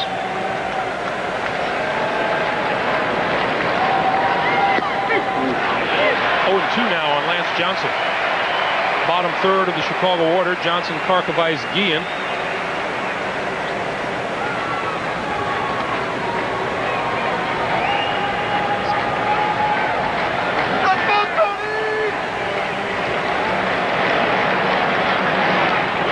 Foul ball. With Guzman coming out after 7 innings, it makes you wonder whether Cito Gaston is looking ahead. He seldom brings his pitchers back on 4 days, and especially if they're a power pitcher like Guzman. But should this go to 7 games, Guzman pitched an effortless game. The pitch count was not that high, probably ended with, what, 115 or somewhere in that area. Sharply, but right at Fernandez at short. 1 out. That might be in the back of Cito's mind. If it goes 7, maybe Guzman is the guy I bring back on Wednesday night. So I'll take him out after 7 innings. Guzman doesn't have a history of completing games. 84 career starts, just 4 complete games.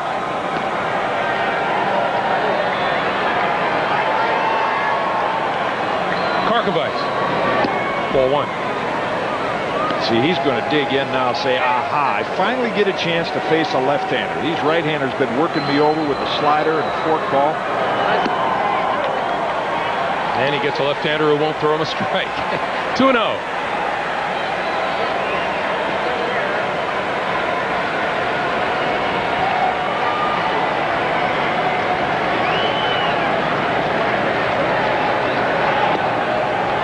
ball 3.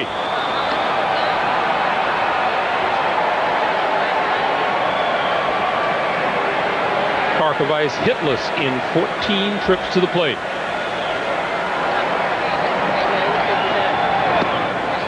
And he's on base. That'll get you stirring as a manager. Hitter down in the bottom of the order has not had a hit in the series, and he draws a 4-pitch walk. Blue Jays trying to get through this inning and turn the ball over to Dwayne Ward in the 9th inning.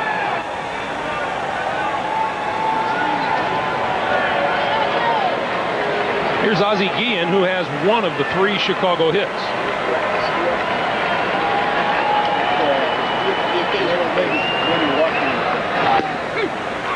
Showed bunt, took it for a strike. Dwayne Ward and Pat Hentgen, the game 3 starter. I would think he's just getting a little exercise in, not pitching to come into the game. Hentgen, that is.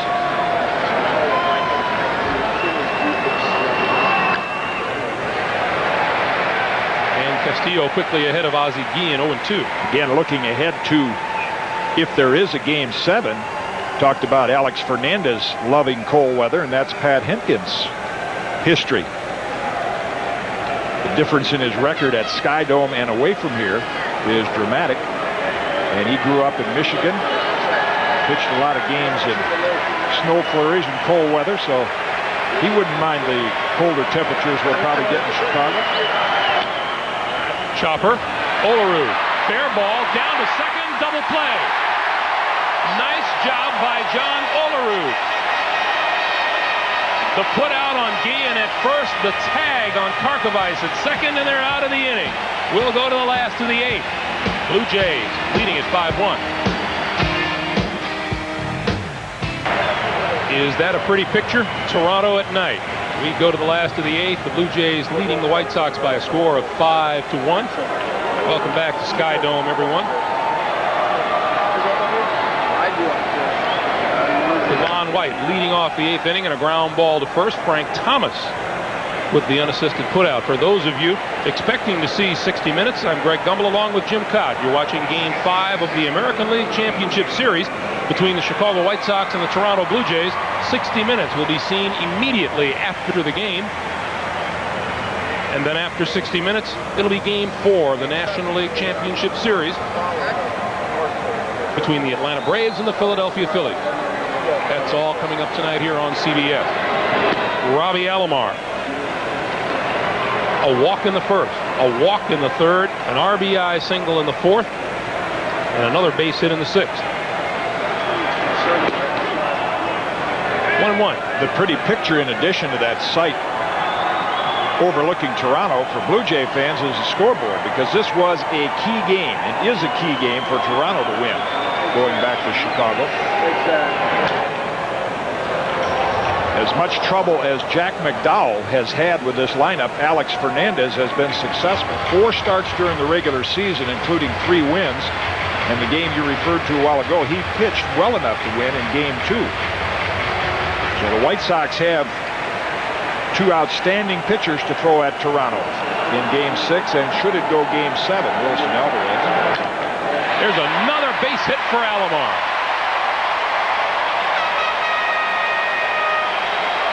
His bat is snoozing no more. Blue Jays scored in each of the first 4 innings.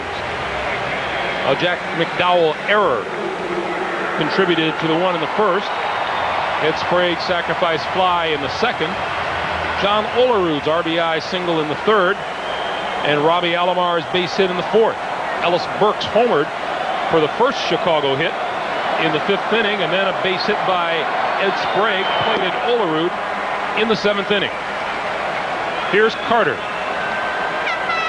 Strikeout victim his last 2 trips to the plate. Alomar with 2-3 steals already today on at first.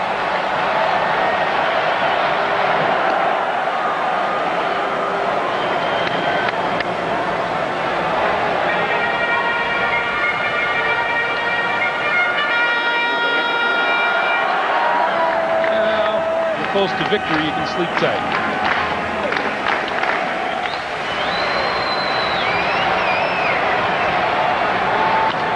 There's a base hit. And Joe Carter, the last Blue Jay in the lineup without a hit, gets one today.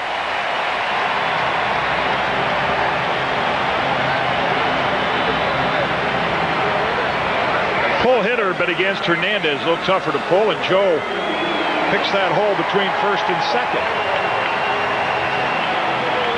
14th hit of the afternoon for Toronto.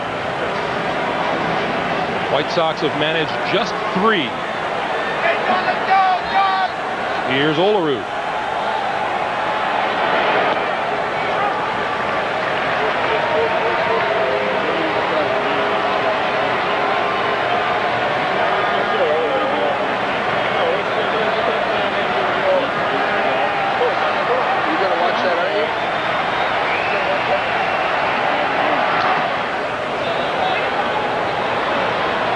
One now.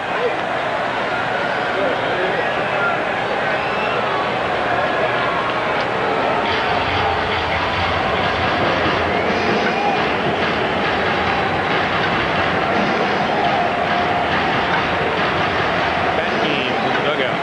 All that's left to the White Sox, except for 3 more out. 1-2 now on John Olerud. Game 6. Comiskey Park in Chicago Tuesday night. If necessary, Game 7 will be Wednesday night. Again, with the day off tomorrow, Hernandez working in his second inning. He'd be ready for Tuesday night. It's inside, 2-2. Would not be surprising with the short start in last night's game for Gene Lamont to send hard-throwing Jason Beret down to the bullpen. Another factor is going to be that cool weather, and you bring a hard thrower in with an outstanding fastball, cool weather, he could be tough to hit. Back up the middle. Guillen to second for 1, and that'll do it. That completes the 8th inning. White Sox with 3 outs left here in Game 5. It's 5-1 Jays. Someone very special is on that train. That's why you're driving a Buick LeSabre. You love its powerful V6 engine, anti-lock brakes, and steel safety cage body unit. But you bought LeSabre for the dual airbags, one for you and one for that very special person who sits next to you. LeSabre from Buick, the new symbol for quality in America. At the Laporte Vineyards, owners Victor and Beth Laporte knew varietal grapes, but profit sharing and pension plans they knew little about. So they turned to someone who gave their financial needs the same care they accorded their wine. Dean Witter. Where we invest is in the individual. What we invest is our time, our expertise, and our care. So the Laportes can now not only enjoy success, they can taste it. Dean Witter. We measure success one investor at a time.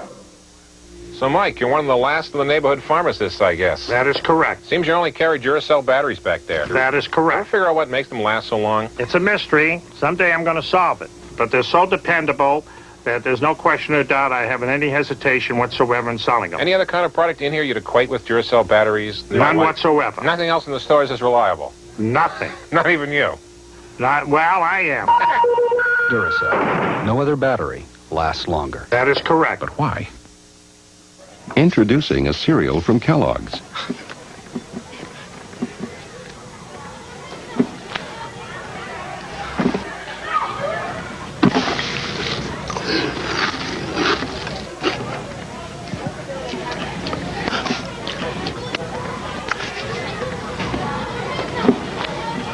Kellogg's Corn Flakes.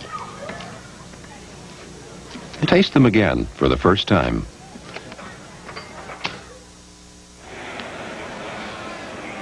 CBS Sports coverage of Game 5 of the American League Championship Series is brought to you by Buick and your local Buick dealers. Buick, the new symbol for quality in America. Dean Witter. Dean Witter measures success one investor at a time. And by New Sierra, it's not just antifreeze, it's safety freeze. More than 51,000 on hand, looking for the new Blue Jay pitcher Dwayne Ward to close it out for Cito Gaston and the Jays. Not a saved situation, but Ward had 45 during the year. In fact, all those great years that Tom Hinkie had up here, Ward is the first Blue Jay to lead the American League in saves. Difficult to get the ball in the air against. Only 4 home runs all year. Heavy sinking fastball. Tim Raines, Joey Cora, Frank Thomas up for Chicago here in the 9th inning. That's ball 1. Today's telecast was produced by Bob Monsbach, who is a svelte, young, 38 years of age today, and was directed by Mike Arnold. Baseball 93 was produced by George Veras. The senior producer of CBS Sports is Ed Gorin, and the executive in charge of production is Rick Gentile.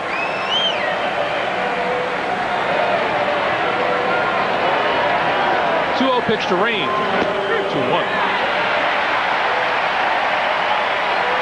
That extra run, the 5th run that the Blue Jays got. That now means that Frank Thomas cannot come to the plate and represent the tying run.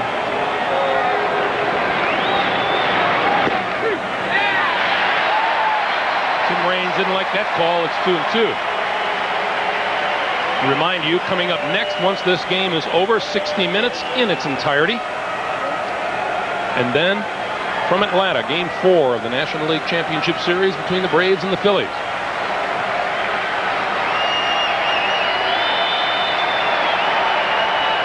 Two to Tim Raines. Ball 3.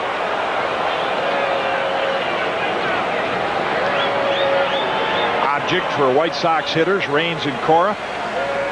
Try to take as many pitches as possible and hope you can draw base on balls and get the heart of the order to the plate. Lined into right field, base hit for Tim Raines.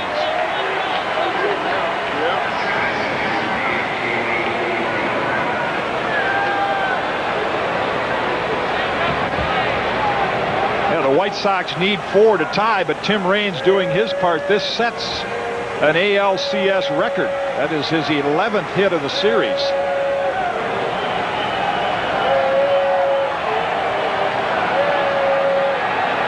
And Raines with a 1-for-4 day. Here's Joey Cora. Only the 4th hit for Chicago today. Strike 1.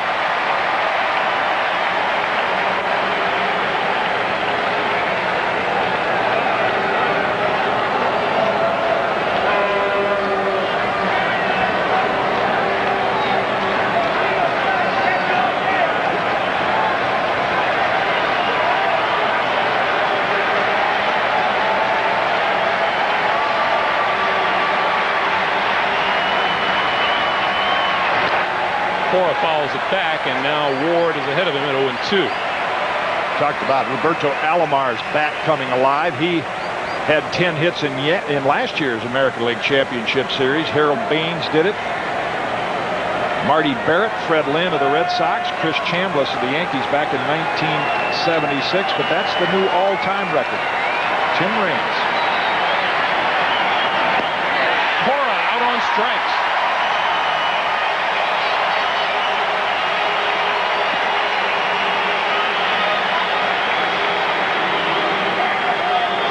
Go along with a good sinker, a hard slider. And he gets Cora to chase.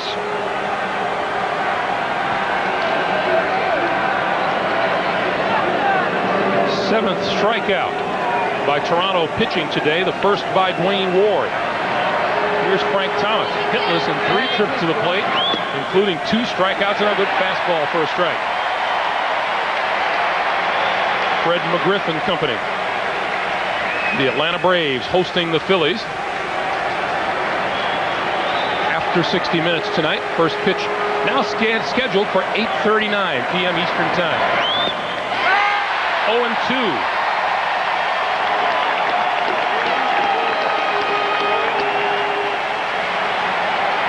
As the Blue Jays chase a 3-2 lead.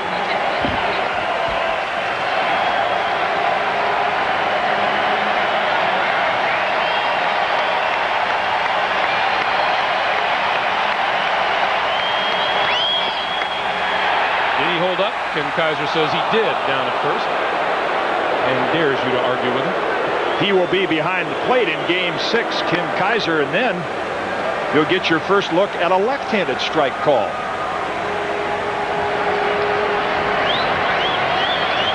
Thomas holds up just in time. 1-2 pitch. Third time tonight. Thomas is out on strikes.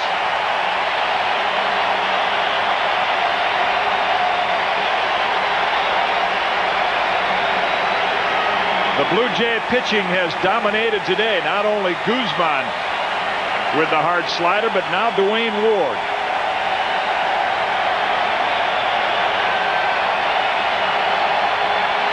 Robin Ventura. Ball one.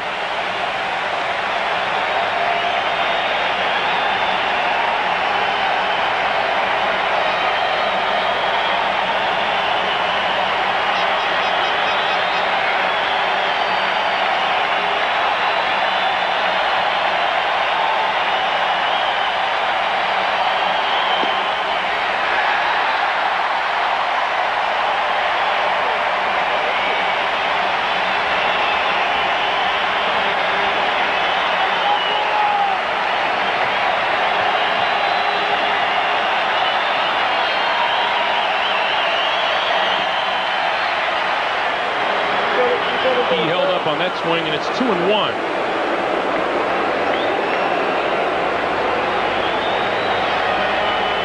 Toronto 5 runs, 14 hits, no errors.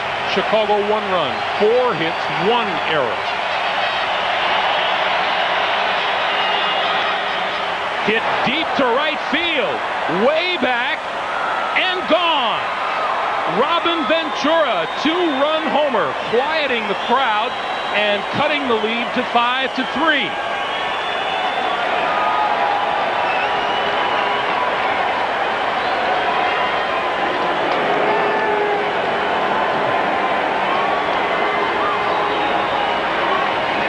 Makes that extra run the Blue Jays got in the bottom of the 8th even bigger. Talked about how difficult it is to hit home runs against Dwayne Ward. Ventura gets out in front of that one and cuts the margin to 2. Here's Ellis Burks, who homered back in the 5th. Inside corner for a strike. If Burks reaches, Bo would be next. Come on, Dwayne. Strike him out. Strike him out. 1-1. He may have another chance at that big moment.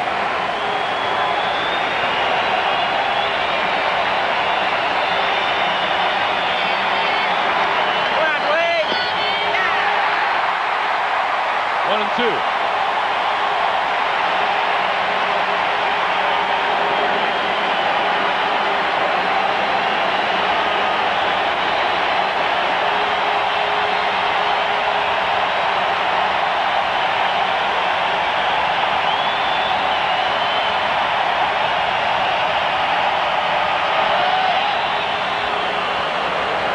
Ward bounced that one into Borders.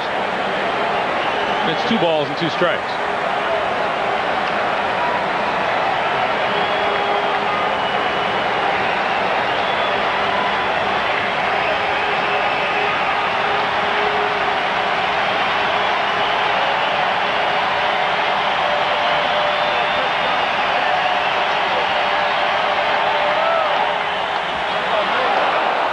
Full count.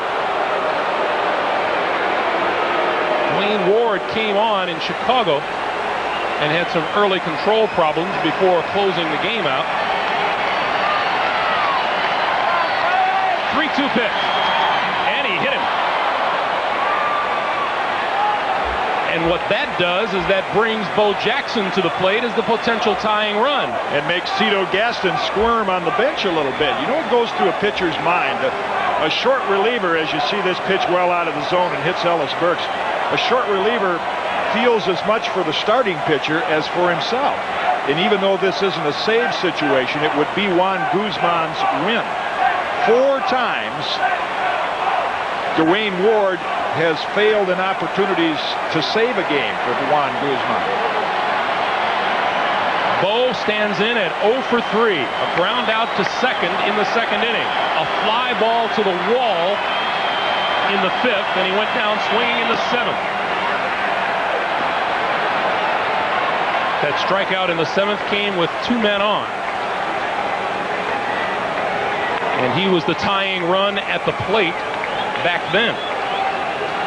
Borders giving Ward a little breather. Now Galen Cisco. You could tell the last couple pitches that Ward really overthrew. The breaking ball's in the dirt and then the fastball way high. That's a obvious indication of overthrowing the ball.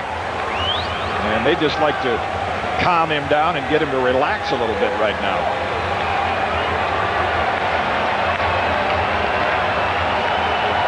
Bo has not had a great deal of success this year against Toronto.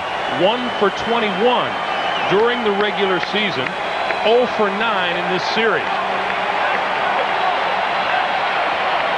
But has the ability to tie a game with the swing of a bat. A little late on that one, 1-1.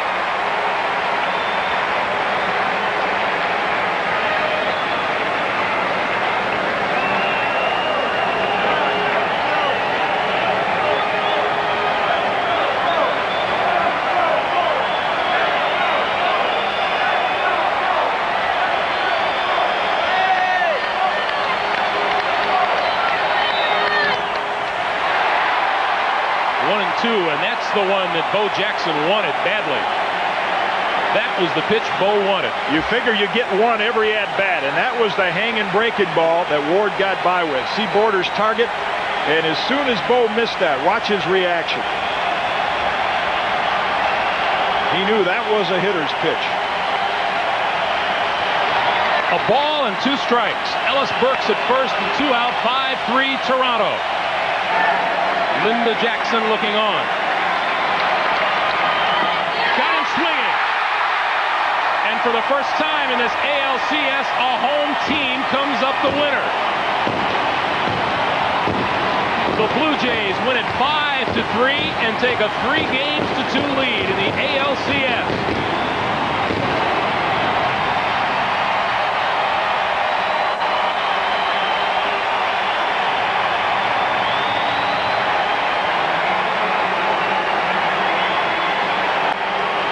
Dwayne Ward's last pitch of the night gets Bo Jackson. And Bo wasn't close. Linda Jackson says maybe we'll get him back in Chicago. We'll be back. The Chevrolet player of the game is Juan Guzman, who wins his 2nd game of this ALCS. And the Toronto pitcher will get $1,000 donated on his behalf to the Special Olympics. For Jim Cott, I'm